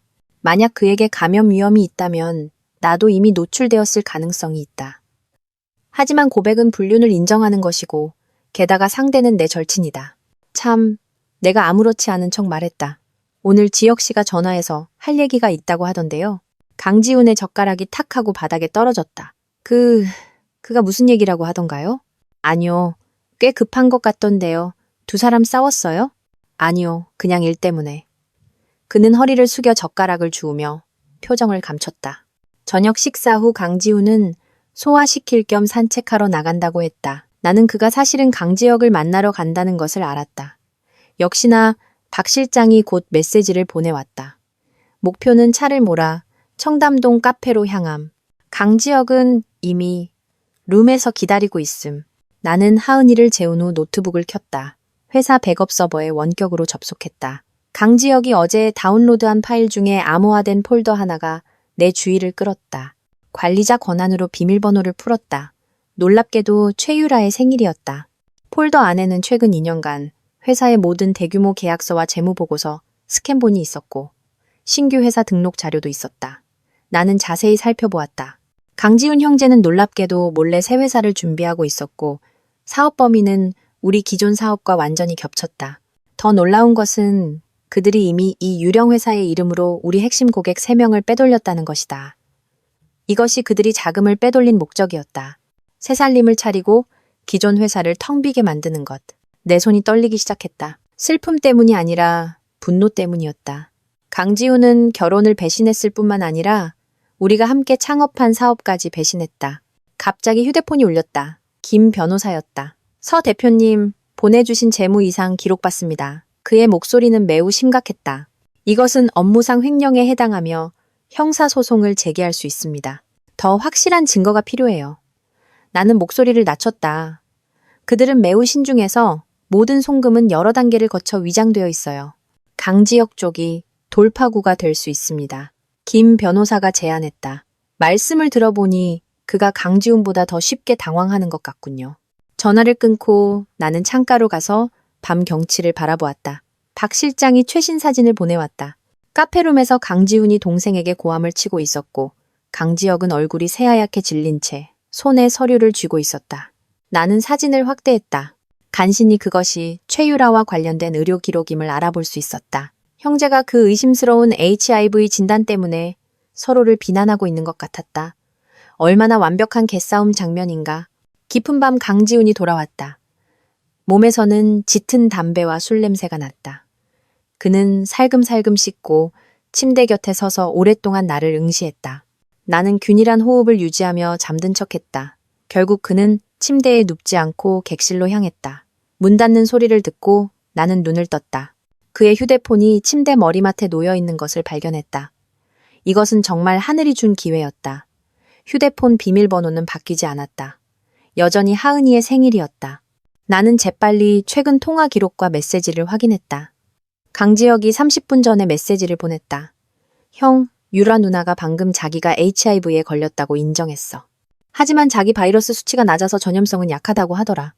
그리고 만약 형이 진짜 감염됐으면 자기가 싼 약 구할 수 있는 곳을 안다고 했어. 강지훈의 답장은 분노로 가득했다. 미친년, 자기가 병 있는 거 알면서 우리를 유혹해? 지혁아, 너 솔직히 말해. 너 걔랑 몇 번이나 잤어? 강지혁의 답장은 한참 후에 왔다. 한 서너 번 정도. 형, 너무 걱정 마. 의사가 초기 선별 검사는 위양 성률이 높다고 했어. 나는 휴대폰을 내려놓았다. 속으로 냉소했다. 서너 번? 박 실장이 찍은 사진을 보면 30번도 넘을 것이다. 형제는 지금 분명 감염 확률을 계산하며 서로를 의심하고 있을 것이다. 심지어 예전의 배신을 후회하고 있을지도 모른다. 다음 날 아침, 강지훈은 유난히 친절했다. 스스로 아침 식사를 준비하고 하은이를 학교에 데려다 주었다. 나는 기분이 좋아진 척 심지어 노래까지 흥얼거렸다. 그의 눈에 희망이 스치는 것을 보고 나는 그가 낚였다는 것을 알았다. 그는 내 우울증이 일시적이라고 생각했고 이 소동이 지나가면 생활이 예전처럼 돌아갈 수 있을 것이라고 믿었다. 얼마나 순진한 생각인가. 강지훈이 출근한 후 나는 즉시 박 실장에게 연락했다. 강지혁과 최유라의 모든 숙박 기록을 원합니다. 자세할수록 좋습니다. 그리고 나는 차를 몰아 회사로 향했다. 곧장 재무부로 갔다. 이 부장이 나를 보고 놀랐다. 대표님, 휴가 내신 거 아니었어요? 임시로 확인할 장부가 있어서요. 나는 미소 지으며 그에게 목록을 건넸다. 이 거래들의 원본 증빙 서류 좀 뽑아주시겠어요? 2시간 후 내 손에는 강지혁이 자금을 횡령했다는 확실한 증거가 있었다. 위조된 구매 계약서, 허위 인수증, 심지어 그가 내 서명을 위조한 영수증까지. 가장 우스꽝스러운 것은 이 바보가 필체조차 제대로 흉내내지 못했다는 것이다. 내가 서류를 정리하고 있을 때 사무실 문이 갑자기 열렸다. 강지혁이 문가에 서 있었다. 얼굴이 굳어 있었다. 형수님, 여기에 왜 계세요? 회사 재무부에 제가 오면 안 되나요? 나는 태연하게 서류를 서랍에 넣었다. 오히려 도련님은 갑자기 재무부에 무슨 일이시죠? 저 출장비 정산하러 왔어요. 그의 시선이 흔들렸다. 분명 거짓말이었다. 마침 잘 됐네요. 제가 방금 도련님 지난달 출장 기록을 봤거든요. 나는 컴퓨터를 켰다. 부산 3일 숙박비 62만 원. 제가 알기로 부산지사에는 게스트하우스가 있는데요. 강지혁의 이마에 식은땀이 맺혔다. 그때는 중요한 고객을 접대하느라. 어떤 고객이죠? 나는 그의 말을 끊었다. 이름을 말해봐요. 제가 전화해서 확인해 볼게요. 그의 얼굴에서 순간 핏기가 사라졌다. 형수님, 이건 지훈이 형도 아는 일이에요. 그래요? 그럼 제가 지금 전화해서 확인해 볼게요. 나는 휴대폰을 들었다. 잠깐만요. 그는 거의 달려들 뻔하다가 간신히 멈췄다. 제가 아마 잘못 기억했나 봐요. 나중에 다시 확인해 볼게요. 그가 황급히 도망치는 뒷모습을 보며 나는 물고기가 이미 낚였다는 것을 알았다. 강지혁은 지금 분명 강지훈에게 급히 연락할 것이고 후자는 HIV 공포에 시달려 정신이 없을 것이다. 이런 때의 형제 동맹은 가장 쉽게 균열이 생긴다. 저녁에 강지훈은 평소보다 일찍 돌아왔다. 얼굴은 아침보다 더 초췌했다. 그는 집에 들어오자마자 욕실로 직행했다. 물소리가 거의 1시간 동안 계속되는 것을 들었다. 내가 깨끗한 수건을 갖다 준다는 핑계로 갔을 때 눈앞의 광경에 나는 경악했다. 강지훈이 알몸으로 세면대 앞에 서서 수세미로 자신의 가슴과 팔을 미친 듯이 문지르고 있었다.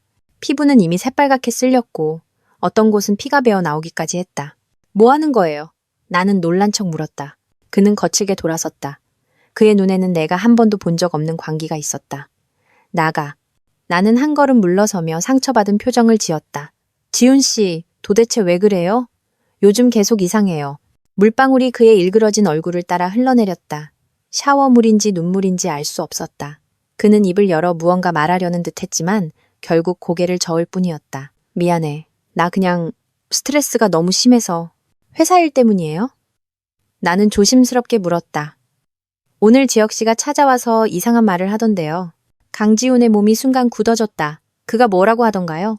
두 분이 새 회사를 차릴 거라고 하던데요.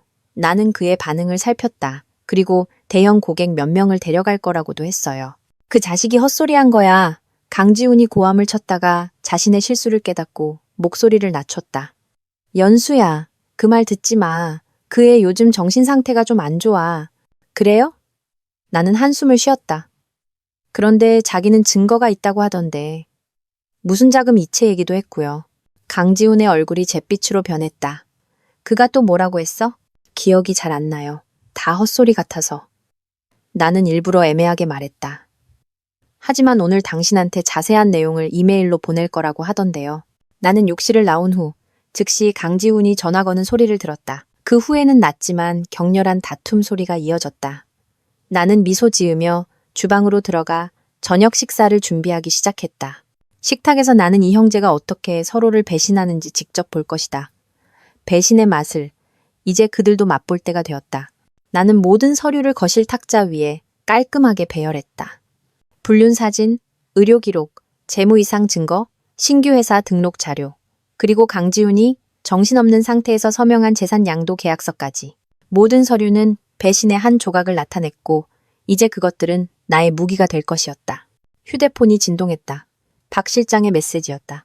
강지혁이 방금 회사 재무부에서 서류를 뒤지고 있습니다. 나는 답장했다. 모든 것이 감시 카메라에 찍히도록 하세요. 그리고 휴대폰을 내려놓고 시계를 보았다. 강지훈이 곧 집에 도착할 시간이었다. 나는 일부러 하은이가 친구 집에서 자고 오는 이 밤을 결전의 날로 잡았다.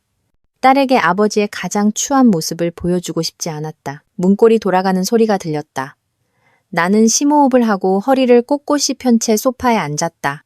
강지훈이 들어왔을 때 얼굴은 피곤해 절어 있었고 넥타이는 목에 느슨하게 걸려 있었다. 눈 밑에는 짙은 다크서클이 있었다. 지난 보름간의 공포와 의심이 한때 멋있던 이 남자를 초췌하게 만들었다. 연수야, 그가 나를 보고 눈에 띄게 멈칫했다. 아직 안 잤어? 당신 기다렸어요. 나는 평온하게 말했다. 중요하게 할 얘기가 있어요. 그의 시선이 탁자 위에 서류들을 훑었다. 얼굴이 순간 새하얗게 질렸다. 그는 그 사진들과 보고서들을 알아보았다. 입술이 통제불능 상태로 떨리기 시작했다. 이게 뭐야? 그의 목소리는 쉬어 있었다. 알면서 묻는군요. 나는 맞은편 소파를 가리켰다.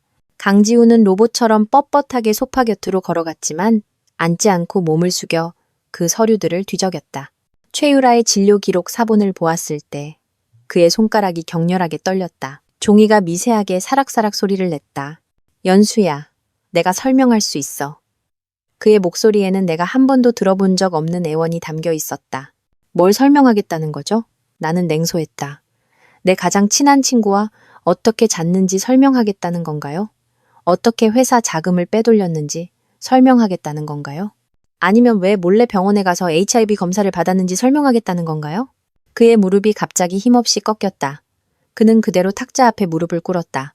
한때 의기양양했던 이 남자가 지금은 상갓집 개처럼 내 발밑에 엎드려 있었다. 눈물과 콧물로 얼굴이 범벅이었다. 그 여자가 나를 유혹했어. 그는 내 바짓가랑이를 잡았다. 그때 송년회에서 내가 술에 취했는데 그 여자가 나를 집에 데려다 줬어.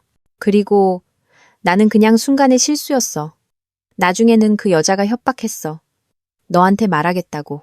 나는 차갑게 다리를 빼냈다. 그래서 지난 반년간 수십 번의 데이트도 그 여자가 강요한 거고, 제주도 허니문 여행도 그 여자가 목에 칼을 들이대고 억지로 데려간 거고요. 강지훈의 변명은 목구멍에 걸렸다. 그는 힘없이 바닥에 앉아 양손으로 머리를 감쌌다. 내가 잘못했어, 연수야. 제발 이번 한 번만 용서해줘. 내가 약속할게. 뭘 약속하겠다는 거죠? 나는 그의 말을 끊었다. 다시는 바람 피우지 않겠다고 약속하는 건가요? 아니면 다음번에는 콘돔을 꼭 쓰겠다고 약속하는 건가요? 내 말은 칼날처럼 그를 찔렀다. 강지훈이 거칠게 고개를 들었다. 눈에는 공포가 스쳤다. 그는 내가 이렇게 자세히 알고 있을 줄은 몰랐을 것이다. 그 검사 보고서. 나는 몸을 앞으로 숙였다. 초기 선별검사 의심 양성. 정말 유감이네요.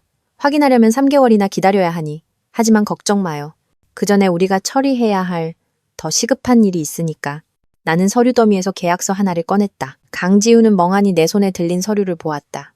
표지에 이혼 합의서라는 큰 글자에 그는 숨을 들이켰다. 안 돼, 연수야. 우리 이혼하면 안 돼. 하은이에게는 온전한 가정이 필요해. 그는 감정에 호소하려 했다. 하은이에게는 정직한 아버지가 필요한 거지. 바람 피우고 돈이나 훔치는 사기꾼이 아니에요. 나는 차갑게 말했다. 합의 내용은 간단해요. 당신은 빈손으로 나가고 양육권을 포기하세요. 회사 지분은 전부 나에게 양도하고요. 그 대가로 내가 당신과 강지혁을 업무상 횡령죄로 고소하지 않을게요. 그의 얼굴에서 순간 핏기가 사라졌다. 업무상 횡령? 1억 5천만 원이면 3년에서 7년형을 받을 수 있어요. 나는 합의서를 펼쳐 핵심 조항을 가리켰다. 물론 당신이 동의하지 않는다면 나도 고소하는 방법을 선택할 수 있어요. 그렇게 되면 당신은 모든 것을 잃을 뿐만 아니라 전과 기록까지 남게 될 거예요. 나중에 직장 구하기도 힘들겠죠. 강지훈의 호흡이 가빠졌다. 그는 미친 듯이 고개를 저었다. 이럴 순 없어. 회사는 우리가 같이 만든 거야. 예전에는 그랬죠. 나는 정정했다. 당신과 강지혁이 새살림을 차리고 기존 고객을 빼돌릴 계획을 세우기 전까지는요. 그 신규 회사 등록 자료가 바로 당신 앞에 있어요. 내가 읽어줄까요? 그는 척추가 빠진 것처럼 바닥에 주저앉았다. 나는 그의 이런 모습을 보며 마음속에서 이상한 감정이 솟구쳤다. 통쾌함도 슬픔도 아닌 텅 빈 피로감이었다. 내가 한때 깊이 사랑했던 이 남자가 지금은 낯설고 역겹게만 느껴졌다. 서명해요. 나는 만년필을 건넸다. 스스로에게 마지막 체면이라도 남겨요. 강지훈의 손은 펜을 거의 잡지 못할 정도로 떨렸다. 그가 막 이름을 서명하려는 순간 초인종이 갑자기 귀에 거슬리게 울렸다. 우리는 동시에 문 쪽을 바라보았다. 인터폰 화면을 통해 나는 최유라의 정교한 얼굴을 보았다. 화장은 지저분했고 눈은 붉고 부어 있었다. 분명 방금 온 것 같았다. 그녀는 끊임없이 초인종을 누르며 입으로는 강지훈의 이름을 불렀다. 당신 애인이 찾아왔나 보네요. 나는 냉소하며 문 쪽으로 걸어갔다. 강지훈은 감전된 것처럼 벌떡 일어나 나를 막았다. 문 열지 마. 가라고 해. 왜 모두가 얼굴 맞대고 확실히 말하지 못하게 하는 거죠? 나는 그의 손을 뿌리치고 거칠게 문을 열었다. 최유라는 문가에 서 있었다. 몸에는 아직 내가 작년에 선물한 샤넬 재킷을 입고 있었다. 나를 보고 그녀는 눈에 띄게 멈칫했다. 이내 시선은 내 어깨 너머로 강지훈에게 고정되었다. 지훈 씨, 그녀는 울부짖었다. 왜 나를 피하는 거야? 전화도 안 받고 메시지도 안 보고. 내가 며칠 동안 얼마나 무서웠는지 알아? 강지훈은 그 자리에 서서 얼굴이 잿빛이었다. 한마디도 하지 못했다. 나는 팔짱을 끼고 문틀에 기댔다. 유라야, 오랜만이네. 유럽 여행은 즐거웠어? 아, 아니지. 제주도였지. 최유라의 표정이 순간 굳어졌다. 정교한 매니큐어를 칠한 그녀의 손가락이 가방끈을 꽉 쥐었다. 손마디가 하얗게 질렸다. 서연수, 이건 너랑 상관없는 일이야. 나와 지훈 씨는 진심으로 사랑하는 사이라고. 진심? 나는 웃음이 터져 나왔다. HIV 바이러스를 가지고 유부남을 유혹하는 게 그게 당신의 진심이야? 그녀의 얼굴이 순간 일그러졌다. 무슨 헛소리야, HIV? 너 사람 피 말려 죽이려고 작정했구나. 내가 당신 진료 기록 사본을 인스타그램에 올려줄까? 나는 휴대폰을 꺼냈다. 김준서 교수님이 기꺼이 이 사실을 증명해 주실 거야. 최유라오는 벼락을 맞은 듯 두 걸음 물러섰다. 정교한 화장도 그녀의 창백한 얼굴을 가리지 못했다. 그녀는 강지훈에게로 돌아섰다. 목소리가 갑자기 부드러워졌다. 지훈 씨, 그 여자 말 듣지 마. 설령 내가 정말 HIV에 걸렸다고 해도 요즘 의학이 얼마나 발달했는데 약만 제때 먹으면. 닥쳐! 강지훈이 갑자기 폭발했다. 이 미친년. 병 있는 거 알면서 나를 유혹해? 이젠 내가 감염됐을지도 모르는데 만족해? 최유라는 이 갑작스러운 고함에 얼어붙었다. 눈물이 뺨을 타고 흘러내렸다. 너 그날 밤에 나 사랑한다고 했잖아. 이혼하고 나랑 결혼할 거라고 했잖아. 나는 이 소동을 지켜보았다. 마음에는 아무런 파동도 없었다. 얼마나 우스운가. 속임수와 배신으로 유지되던 사랑이 이제 바이러스 하나 때문에 본색을 드러내다니. 경찰에 신고할까요? 나는 휴대폰을 흔들었다. 후천성 면역 결핍증 예방법 제19조 위반. 최고 3년형이에요. 게다가 당신들이 빼돌린 그 돈까지 합치면 감옥에서 한동안 지내기에 충분할 거예요. 최유라의 눈에 공포가 스쳤지만 곧 분노로 바뀌었다. 서연수, 네가 이겼다고 생각해? 내가 말해주지. 강지훈은 더 이상 너를 사랑하지 않아. 너희들의 그 생기 없는 결혼은 진작에 파탄났어. 아마도 그렇겠죠. 나는 평온하게 말했다. 하지만 지금 무릎 꿇고 이혼하지 말아달라고 비는 건 그 사람이지 내가 아니에요. 이 말은 최유라를 완전히 무너뜨렸다. 그녀는 히스테릭하게 비명을 지르더니 갑자기 가방에서 커터칼을 꺼내 나에게 달려들었다. 이 미친년, 내 행복을 망쳤어. 강지훈이 한 걸음에 달려와 그녀를 허리째 안았다. 두 사람은 현관에서 뒤엉켜 싸웠다. 최유라의 칼이 강지훈의 팔을 베었고 피가 순간 그의 흰 셔츠를 붉게 물들였다. 나는 침착하게 112에 전화를 걸었다. 여보세요, 신고합니다. 누가 칼을 들고 우리 집에 침입해서 행패를 부리고 있어요. 네, 주소는. 경찰에 신고한다는 말을 듣고 최유라는 감전된 것처럼 손을 놓았다. 커터칼이 쨍그랑 소리를 내며 바닥에 떨어졌다. 그녀의 눈에 마침내 진정한 공포가 떠올랐다. 서연수, 이러면 안 돼. 우리 이렇게 오랜 친구잖아. 친구는 상대방 남편이랑 자지 않아. 나는 전화를 끊고 차갑게 말했다. 경찰이 10분 후에 도착할 거야. 그 칼에 대해 어떻게 설명할지 생각해두는 게 좋을걸. 최유라는 마지막으로 강지훈을 쳐다보았다. 상대방이 자신을 마치 전염병 환자처럼 보는 것을 발견하고는 마침내 무너져 돌아서 도망쳤다. 그녀의 하이힐 소리가 복도에서 점점 멀어져 가다가 마침내 엘리베이터 안에서 사라졌다. 강지훈은 바닥에 주저앉아 피 흘리는 팔을 붙잡고 있었다. 눈빛은 텅 비어 있었다. 나는 다가가 그를 내려다보았다. 이제 우리 계속해서 합의서에 서명할 수 있을까요? 그가 고개를 들었다. 눈에는 내가 한 번도 본 적 없는 절망이 있었다. 연수야, 나 정말 잘못했어. 하은이를 봐서라도. 하은이 얘기 꺼내지 마. 나는 갑자기 목소리를 높였다. 당신은 그 아이 이름을 입에 올릴 자격 없어. 강지훈이 움츠러들었다. 마치 발에 차인 게 같았다. 나는 심호흡을 하고 억지로 자신을 진정시켰다. 분노는 판단을 흐리게 한다. 지금 내게 필요한 것은 절대적인 이성이었다. 서명해. 나는 합의서와 펜을 그의 앞으로 밀었다. 그렇지 않으면 내일 아침 당신과 강지혁은 법원 소환장을 받게 될 거야. 강지훈은 떨리는 손으로 펜을 들고 합의서 마지막 장에 이름을 서명했다. 그가 펜을 놓는 순간 내 휴대폰이 다시 울렸다.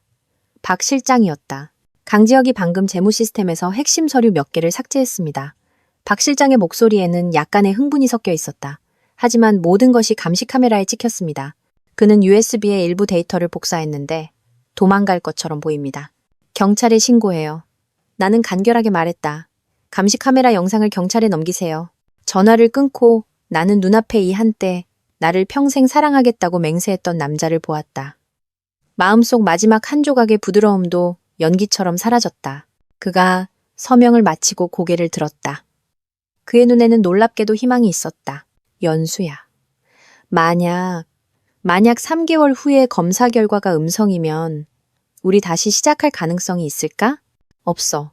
나는 단호하게 그의 말을 끊었다. 내일 내 변호사가 이혼 수속 때문에 연락할 거야. 이제 당신 짐 싸서 내 집에서 나가.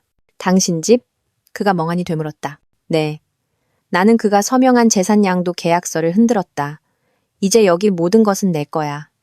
회사도 예금도 이 집도. 강지훈의 얼굴에 마침내 깨달음의 표정이 떠올랐다. 그는 내가 치밀하게 설계한 함정에 빠진 것이다. 불륜을 발견한 그날부터 나는 계획을 세웠고 그는 내 예상대로 모든 단계를 밟아왔다. 너 처음부터 계획했던 거야? 그의 목소리에는 믿을 수 없다는 듯한 기색이 있었다. 나는 대답하지 않고 그저 현관으로 걸어가 문을 열었다. 필수품 챙길 시간 1시간 줄게. 나머지는 내가 포장해서 보내줄 테니. 강지훈은 비틀거리며 일어나 침실로 발걸음을 옮겼다. 나는 그의 뒷모습을 보며 문득 대학 시절 그가 나에게 청혼했던 장면이 떠올랐다. 햇살이 찬란했던 그 오후, 그는 운동장 중앙에서 한쪽 무릎을 꿇고 나를 평생 행복하게 해주겠다고 말했다. 얼마나 아이러니한가. 지금 그도 무릎을 꿇고 있다. 하지만 그것은 내가 그를 빈털터리로 만들지 말아달라고 애원하기 위해서였다. 1시간 후, 강지훈은 작은 캐리어 하나를 끌고 문가에 섰다. 그는 마지막으로 이 한때 자신의 집이었던 곳을 둘러보았다. 입술이 움직였고 무언가 말하려는 듯했지만 결국 힘없이 돌아서 떠났다. 나는 문을 닫고 문에 기댔다. 갑자기 전례 없는 피로감이 몰려왔다. 수개월간 지속된 이 전쟁에서 나는 마침내 이겼지만 상상했던 기쁨은 없었다. 휴대폰이 다시 울렸다. 김 변호사였다. 서 대표님, 경찰이 강지혁을 체포했습니다. 그의 USB에서 대량의 회사 기밀과 위조된 재무 서류가 발견되었습니다.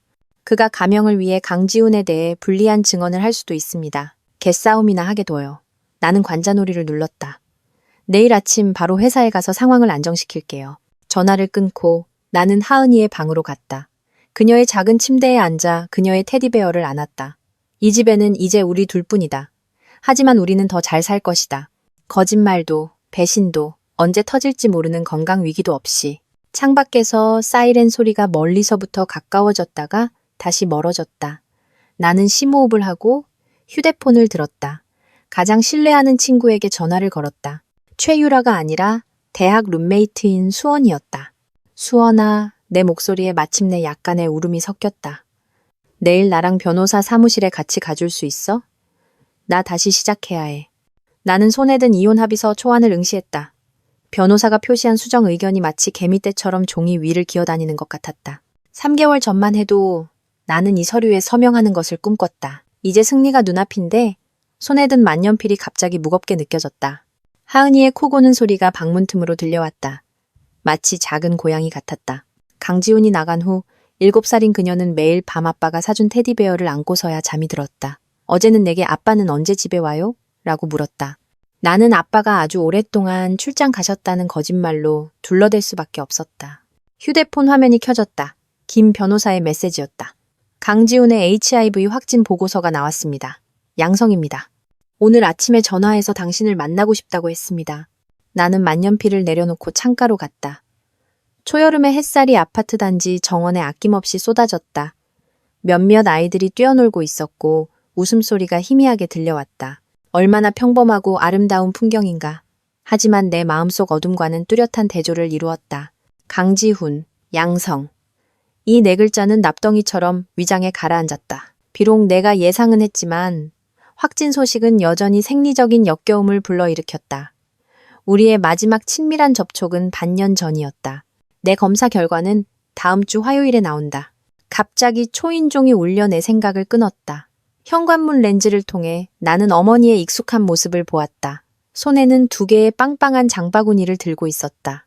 분명 또 나와 하은이에게 먹을 것을 가져오신 것이다. 엄마, 자꾸 이렇게 오실 필요 없다고 했잖아요. 나는 문을 열고 가방을 받아들었다. 묵직했고 익숙한 음식 향기가 났다. 네가 깡마른 대나무 같아서 내가 안 오면 하은이는 외할머니 없는 줄 알겠다. 어머니는 신발을 벗고 익숙하게 부엌으로 향했다. 닭백숙 끓였고 네가 제일 좋아하는 부추만두도 쌌어. 나는 부엌으로 따라 들어가 어머니의 바쁜 뒷모습을 보았다. 올해 62이신데도 허리는 여전히 꼿꼿하셨고 은회색 짧은 머리는 귀 뒤로 단정하게 넘겨져 있었다. 아버지가 돌아가신 해에 나는 아직 대학생이었는데 어머니는 혼자서 집안을 일으켜 세우셨다. 내 앞에서 눈물 한 방울 흘리지 않으셨다.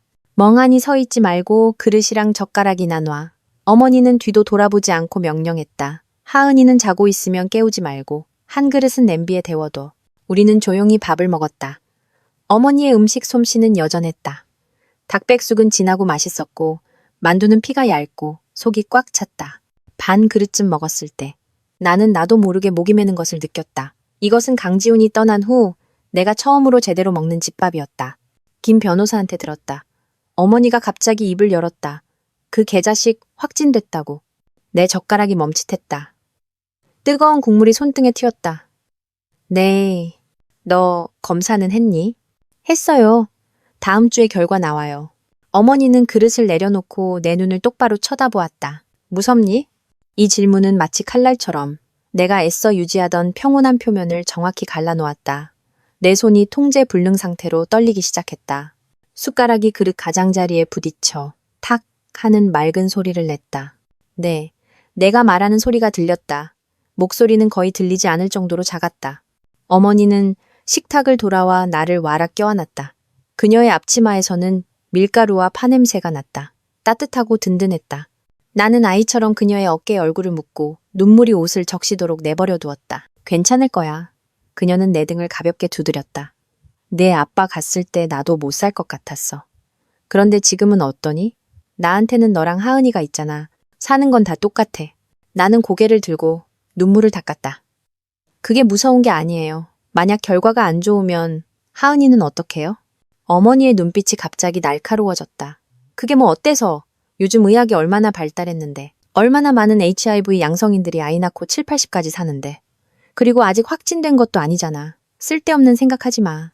나는 억지로 웃으며 계속 국을 마셨다. 어머니는 항상 이렇게 가장 소박한 방식으로 내 두려움을 쫓아주셨다. 아버지가 돌아가셨을 때 어머니는 단 한마디만 하셨다. 울어봤자 소용없어. 살 사람은 살아야지. 그리고 모든 짐을 짊어지셨다. 엄마, 나는 잠시 망설였다. 강지훈이 만나자고 해요. 가지마. 어머니는 단호하게 말했다. 그런 인간 쓰레기는 죽어도 싸. 중요한 할 얘기가 있대요. 무슨 중요한 얘기가 있겠어. 뻔하지. 용서해달라고 다시 시작하자고 하겠지. 어머니는 냉소했다. 이제 와서 잘못했다고? 진작에 잘하지. 나는 고개를 숙이고 국그릇을 휘저었다. 대답하지 않았다. 어머니는 한숨을 쉬고 내 맞은편에 다시 앉았다. 연수야. 그녀의 목소리가 부드러워졌다. 엄마가 네 대신 결정을 내리려는 건 아니야. 하지만 잘 생각해봐. 그런 인간을 용서할 가치가 있는지. 바람 피운 건 그렇다 쳐도 너랑 하은이를 위험에 빠뜨렸잖아. 그녀의 목소리가 메었다. 나한테는 너 하나뿐인 딸인데. 나는 어머니의 거친 손을 잡았다. 쉽게 용서하지 않을 거예요. 그럼 뭘 망설이는 거야? 하은이 생각해서요. 나는 조용히 말했다. 그 애가 아빠를 너무 좋아해서요. 어머니는 잠시 침묵하더니 갑자기 물었다. 너 아직 그 사람 사랑하니? 이 질문은 마치 둔기로 맞은 듯 나를 정신 못 차리게 했다. 내가 아직 강지훈을 사랑하나? 한때 나와 청춘을 함께하고 함께 창업했던 그 남자. 지금은 낯설고 역겹게만 느껴졌다. 하지만 8년의 결혼 생활을 어떻게 하루아침에 끊어낼 수 있을까? 모르겠어요. 나는 마침내 솔직하게 말했다. 그의 배신은 증오하지만 가끔 예전에 좋았던 시절이 생각나기도 해요. 어머니는 일어나 그릇을 치웠다. 동작은 깔끔했다. 진주는 어떻게 만들어지는지 아니? 나는 이 갑작스러운 질문에 어리둥절했다. 뭐요? 진주요? 어머니가 반복했다. 모래가 조개 껍데기 안에 들어가면 조개가 계속 물질을 분비해서 그걸 감싸. 마지막에 진주가 되는 거야. 그녀는 동작을 멈추고 내 눈을 똑바로 쳐다보았다. 상처는 그 모래알과 같아. 네가 그걸 아름다운 진주로 만들 수도 있고 아니면 영원히 가시로 남겨둘 수도 있어. 나는 어머니를 똑바로 쳐다보았다. 갑자기 그녀의 뜻을 이해했다. 상처는 성장의 양분이 될 수 있다. 하지만 그러기 위해서는 내가 선택을 해야만 했다. 계속 이 가시에 고통받을 것인가? 아니면 그것을 전진하는 힘으로 바꿀 것인가? 엄마! 휴대폰 벨소리가 나를 끊었다. 김 변호사였다. 서 대표님, 방금 법원에서 통지가 왔습니다. 최유라가 전 남자친구 오명에게 공동으로 고소당했습니다. 고의적 성병 전파 사건으로 이미 입건되어 조사가 시작되었습니다. 김 변호사의 목소리에는 억눌린 흥분이 담겨 있었다. 그중 2명은 이미 양성으로 확진되었고 나머지 3명은 검사 결과를 기다리고 있습니다. 세상에, 나는 경악했다. 그 여자 도대체 몇 명이나 해친 거예요? 고소장에 따르면 최소 10명 이상입니다. 언론에 이미 보도되었고 포털 사이트 실시간 검색어 1위입니다. 김 변호사는 잠시 말을 멈췄다. 이것은 우리 이혼 소송에 매우 유리합니다. 강지훈이 최유라의 품행을 알면서도 그녀와 부적절한 관계를 유지했다는 것을 증명할 수 있습니다. 중대한 과실이 있는 거죠. 전화를 끊고 나는 포털 사이트를 열었다.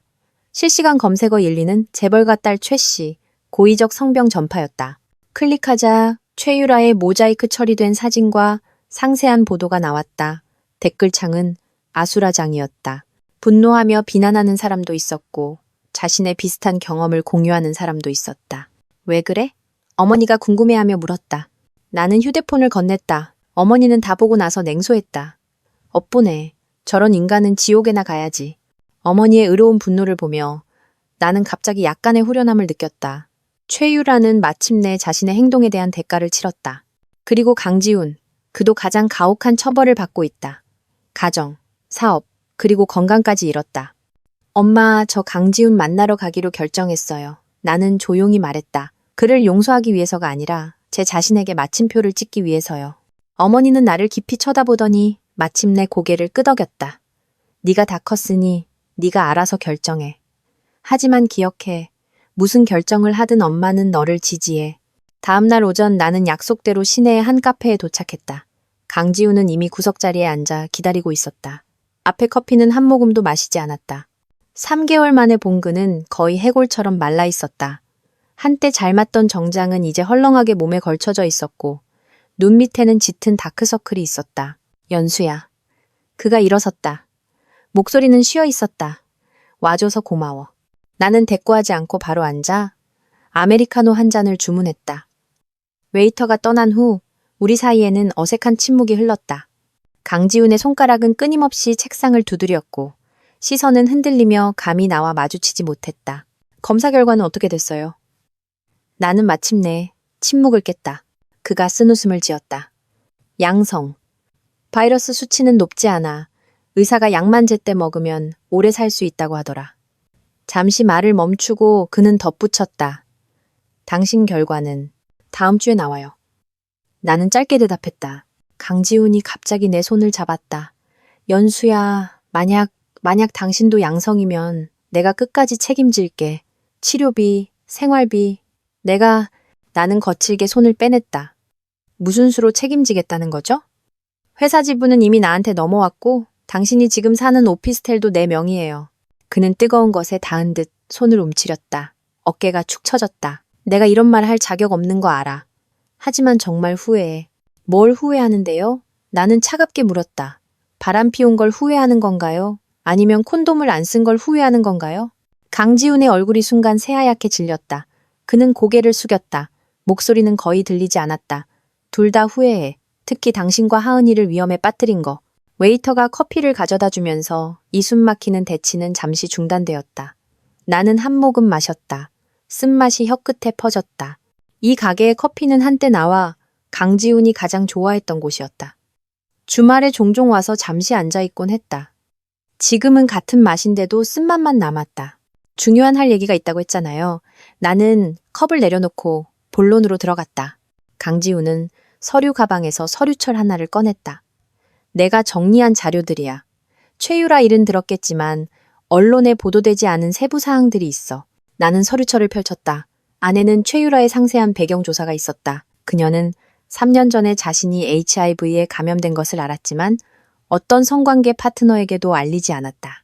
그녀는 돈 많고 가정 있는 남자들만 골라 유혹했고 어떤 사람들은 그녀에게 고급 주택과 명차를 사주기까지 했다. 그녀와 강지혁의 관계는 내가 상상했던 것보다 훨씬 복잡했다. 지혁이는 강지훈이 힘들게 말했다. 최유라와 그냥 연인 관계가 아니었어. 그들은 공모해서 돈을 사기쳤어. 지혁이가 목표를 물색하고 최유라가 접근하는 시기였지. 나는 충격받아 고개를 들었다. 당신 동생이 일부러 당신을 최유라에게 소개해줬다는 말인가요? 완전히 그런 건 아니야. 강지훈이 고통스럽게 머리를 극적였다. 처음에는 정말 우연히 알게 됐어. 나중에 그들이 내가 쉽게 넘어온다는 걸 알고 그래서 공모해서 당신 돈을 사기친 거야. 나는 냉소했다. 강지훈 씨, 당신 정말 좋은 동생을 뒀네요. 그는 할 말이 없었다. 그저 고개를 숙이고 이미 식어버린 커피를 마실 뿐이었다. 나는 눈앞에 이 한때 의기양양했던 남자를 보며 마음속에서 복잡한 감정이 솟구쳤다. 동정도, 증오도 아닌 이상한 후련함이었다. 알고 보니 그도 불쌍한 사냥감에 불과했다. 친동생과 애인에게 연합하여 사기를 당한 것이다. 왜 나한테 이걸 말하는 거죠? 나는 서류철을 덮었다. 강지훈이 고개를 들었다. 눈에는 놀랍게도 눈물이 있었다. 왜냐하면 당신과 하은이는 내가 유일하게 미안한 사람들이니까. 회사 재산, 그런 건 다 인정해. 하지만 나는 당신에게 진실을 빚졌어. 진실이 달라지게 하는 건 아무것도 없어요. 나는 일어섰다. 이혼 합의서는 다음 주에 당신에게 보내질 거예요. 서명해요. 우리 서로에게 마지막 체면이라도 남겨요. 연수야, 그도 일어섰다. 목소리가 메었다. 만약 그때 만약은 없어. 나는 그의 말을 끊었다. 우리는 모두 자신의 선택에 책임져야 해. 카페를 나오자 햇빛이 눈을 찔러 아팠다. 나는 심호흡을 했다. 가슴 속에서 수개월간 짓누르던 큰 돌이 마침내 조금 움직이는 것을 느꼈다. 강지훈이 내놓은 진실이 그의 죄를 덜어주지는 못하지만 적어도 한 가지는 깨닫게 해주었다. 이 결혼의 파탄은 내 잘못이 아니었다. 휴대폰이 진동했다. 유치원 선생님의 메시지였다. 하은이 어머님, 하은이가 오늘 그림 그리다가 갑자기 울면서 아빠 보고 싶다고 했어요. 시간 되시면 한번 와주실 수 있을까요? 나는 즉시 바로 갈게요. 라고 답장하고 주차장으로 빠르게 걸어갔다. 하은이에게는 설명이 필요했다. 7살 아이가 이해할 수 있는 설명. 나는 어떻게 말해야 할까? 그녀가 가장 사랑하는 아빠가 다시는 집에 오지 않을 거라고. 그날 밤 하은이를 재우고 나는 혼자 발코니에 앉아 도시의 불빛을 바라보았다.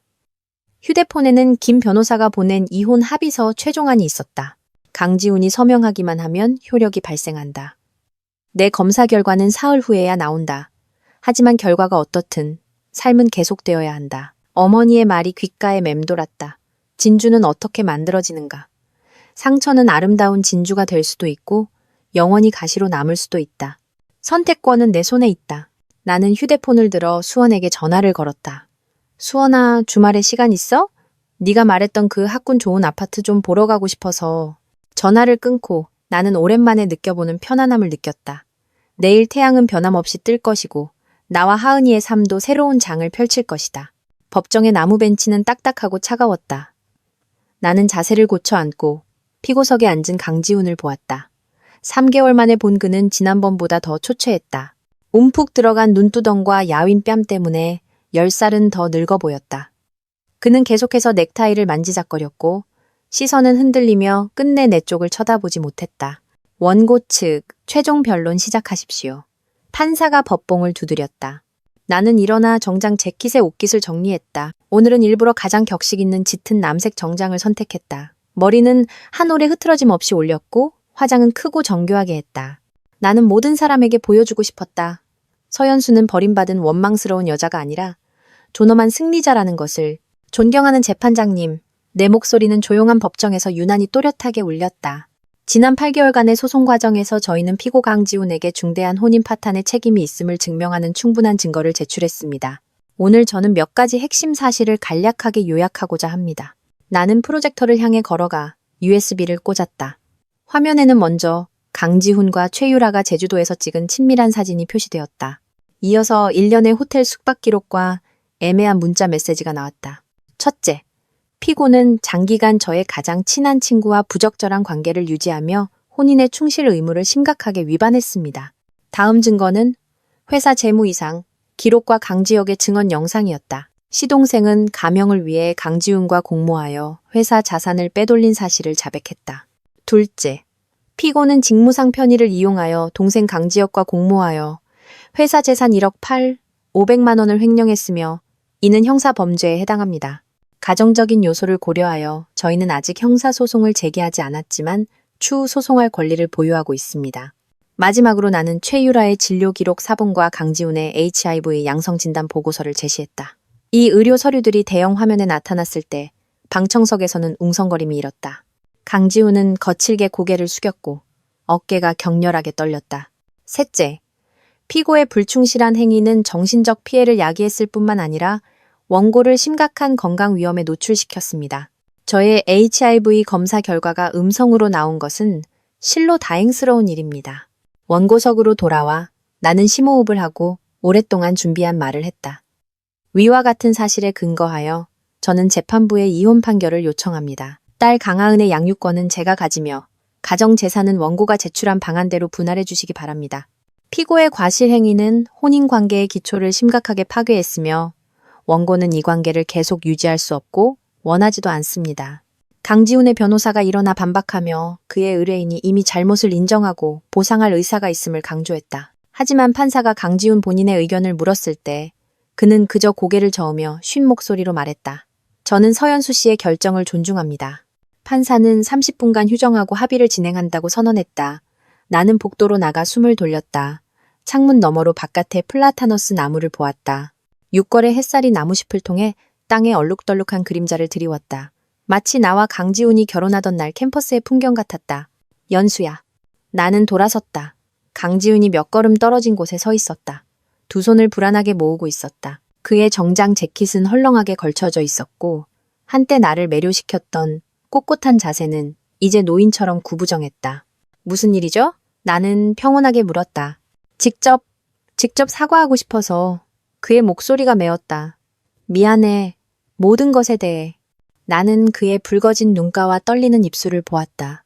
갑자기 마음속에 증오가 사라진 것을 발견했다. 한때 나를 죽도록 사랑하게 하고 또 죽도록 미워하게 했던 이 남자가 지금은 약간의 연민을 느끼게 했다. 당신의 사과는 받아들이겠어요. 내가 말했다. 하지만 용서는 불가능해요. 그가 고개를 끄덕였다. 눈물이 마침내 흘러내렸다. 이해해. 하은이는 잘 지내? 잘 적응하고 있어요. 나는 잠시 망설이다가 덧붙였다. 만약 아이를 보고 싶으면 제3자 감독하에 만남을 주선할 수 있어요. 강지훈의 눈에 희망의 빛이 스쳤다가 이내 다시 어두워졌다. 고마워. 하지만 지금 내 모습으로는 아이를 놀라게 하고 싶지 않아. 병세가 좀 안정되면 그때 얘기하자. 법원 서기가 우리를 다시 법정으로 불렀다. 최종 판결은 예상대로였다. 이혼 성립, 하은이의 양육권은 나에게, 가정재산의 70%가 내 소유가 되었다. 우리가 함께 살던 빌라와 회사 지배권을 포함해서 강지훈은 매달 양육비를 지급해야 하지만 면접 교섭권은 일정 부분 제한되었다. 법원문을 나서자 눈부신 햇살에 눈을 가늘게 떴다. 수원이 계단 아래에서 나를 기다리고 있었다. 손에는 양산을 들고 있었다. 이겼어? 그녀가 웃으며 물었다. 이겼어. 나는 길게 한숨을 쉬었다. 마치 8개월간 쌓였던 탁한 공기를 뱉어내는 것 같았다. 수원이 내게 아이스 커피를 건넸다. 축하해야지. 청담동에 예약해뒀어. 거기 새로운 프랑스 파티시에가 있대. 다음에 가자. 나는 시계를 보았다. 하은이 데리러 가야 해. 오늘이 유치원 졸업식이거든. 차에 앉아 나는 마지막으로 법원의 장엄한 대문을 보았다. 강지훈이 홀로 계단을 내려오고 있었다. 뒷모습은 외롭고 쓸쓸했다. 한 장이 끝났다. 그리고 새로운 삶이 앞에서 기다리고 있었다. 1년 후 나는 발코니에 서서 하은이가 정원에서 새 친구들과 노는 것을 보았다. 우리가 이 정원 딸린 연립주택으로 이사 온 지 벌써 반년이 지났다. 하은이는 새 환경에 금방 적응했다. 그녀의 침실은 남향이었고 벽에는 자신이 그린 그림들로 가득했다. 대부분은 꽃과 작은 동물들이었다. 구석에만 우리 세 사람의 사진이 한 장 있었다. 작년 생일에 찍은 것이었다. 강지훈의 얼굴은 그녀가 스티커로 가려놓았다. 엄마, 이것 봐요. 하은이가 달팽이 한 마리를 들고 달려왔다. 작은 얼굴은 흥분으로 붉었다. 정말 멋지다. 나는 몸을 낮춰 그녀와 함께 관찰했다. 관찰 다 하고 나면 정원에 다시 놓아주는 거 잊지 마. 주머니 속 휴대폰이 진동했다. 김 변호사의 메시지였다. 최유라 사건, 2심에서 원심 유지, 징역 8년 확정. 또한 강지혁 횡령 사건은 다음 주 선고 예정, 예상 형량은 3년 내외. 나는 알겠습니다 라고 답장하고 휴대폰을 주머니에 다시 넣었다. 이런 소식들은 더 이상 내게 아무런 감흥도 일으키지 않았다. 마치 평범한 사회 뉴스를 보는 것 같았다. 최유라와 강지혁은 마땅한 처벌을 받았다. 그리고 강지우는 지난번 병원 친구의 소식에 따르면 그의 병세는 잘 조절되고 있지만 정신 상태가 매우 안 좋다고 했다. 이미 이 도시를 떠나 고향에서 요양 중이라고 했다. 대표님, 이 서류에 서명해 주셔야 합니다. 조수소희 씨가 서재에서 고개를 내밀었다. 나는 서재로 돌아가 새 프로젝트 기획서를 훑어보았다. 이혼 후 나는 모든 에너지를 회사 경영에 쏟아부었다. 작년 매출액은 40% 증가했고 지난달에는 시에서 수여하는 우수여성 기업가 상도 받았다. 신문에 사진이 실린 날, 하은이는 자랑스럽게 그것을 오려내어 자신의 성장 앨범에 붙였다. 서명을 마치고 나는 달력을 보았다. 내일은 특별한 날이었다. 나와 강지훈의 결혼기념일. 예년의 이날은 아무리 바빠도 우리는 함께 식사하며 축하했다. 올해 나는 나 자신에게 특별한 선물을 주기로 결심했다. 하은아, 저녁 식사 때 나는 딸에게 물었다. 내일 엄마가 하루 출장 가야 하는데 외할머니 댁에서 자고 올래? 하은이는 포크로 스파게티를 돌돌 마는데 집중하고 있다가 내 말을 듣고 고개를 들었다. 아주 먼 곳으로 가요? 아니, 멀지 않아. 당일치기야. 나는 그녀의 입가에 묻은 토마토 소스를 닦아주었다. 선물 사올게. 다음 날 새벽, 나는 홀로 차를 몰아 강릉으로 향했다. 이것은 출장이 아니었다. 작은 치유의 여행이었다. 3시간 후 나는 은백색의 모래사장에 서서 끝없이 펼쳐진 푸른 바다를 마주했다. 9년 전 오늘 나와 강지우는 친지들의 축복 속에서 반지를 교환했다. 그때 우리는 젊고 희망에 가득 차 있었고 사랑이 모든 것을 이길 수 있다고 믿었다. 지금 돌이켜보면 그 결혼 생활은 마치 모래성 같았다. 아름답고 견고해 보였지만 밀려오는 파도를 견디지 못했다. 나는 샌들을 벗고 맨발로 파도를 향해 걸어갔다. 시원한 바닷물이 발목을 적시고 다시 빠져나가며 발밑에 고운 모래를 쓸어갔다. 평평한 흔적을 남겼다. 마치 시간이 상처를 가져가고 남은 것은 탁 트인 마음의 풍경 같았다. 가방 속 휴대폰이 진동했다. 꺼내보니 서울대병원의 김준서 교수였다.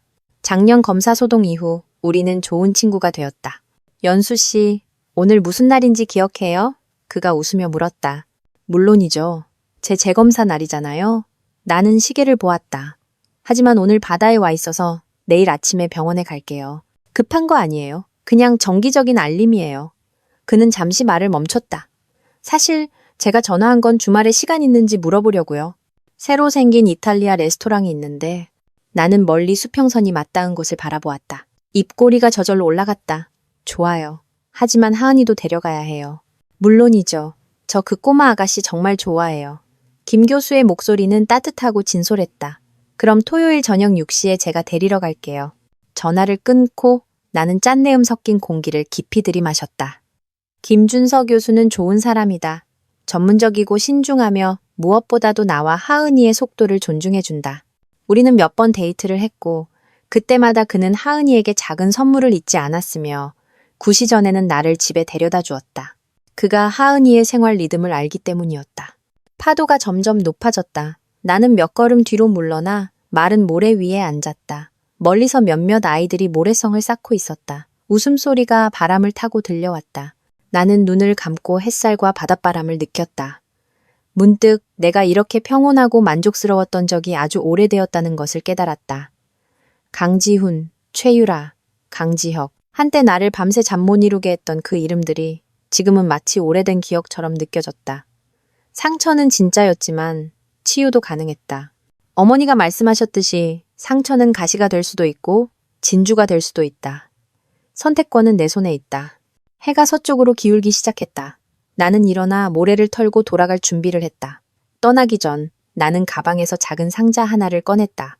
안에는 나와 강지훈의 결혼 반지가 있었다. 9년 동안 항상 손에 끼고 있다가 작년에야 뺐다. 나는 조심스럽게 상자를 열었다. 백금 반지가 석양 아래에서 희미하게 빛났다. 잠시 망설인 후 나는 뚜껑을 닫고 상자를 가방에 넣었다. 이 반지는 바다에 속하지 않는다. 그것은 내 인생의 일부다. 좋든 나쁘든. 돌아오는 길에 나는 차창을 열었잔. 바닷바람이 차 안을 가득 채우게 했다. 라디오에서는 오래된 노래가 흘러나왔다. 여성 가수가 허스키한 목소리로 이별과 전진에 관한 가사를 노래했다. 나는 따라 흥얼거렸다. 마음은 맑게 개었다. 내일 나는 하은이와 함께 새로운 이탈리아 레스토랑에 갈 것이다. 다음 주에는 회사의 중요한 프로젝트가 시작된다. 다음 달에는 하은이가 초등학교에 입학한다. 삶은 이미 새로운 장을 펼쳤다. 그리고 이번에는 나만의 방식으로 써내려갈 것이다. 백미러 속에서 바다는 점점 멀어져 갔다. 그리고 앞의 길은 곱고 넓게 뻗어 있었다. 황금빛 햇살이 가득했다.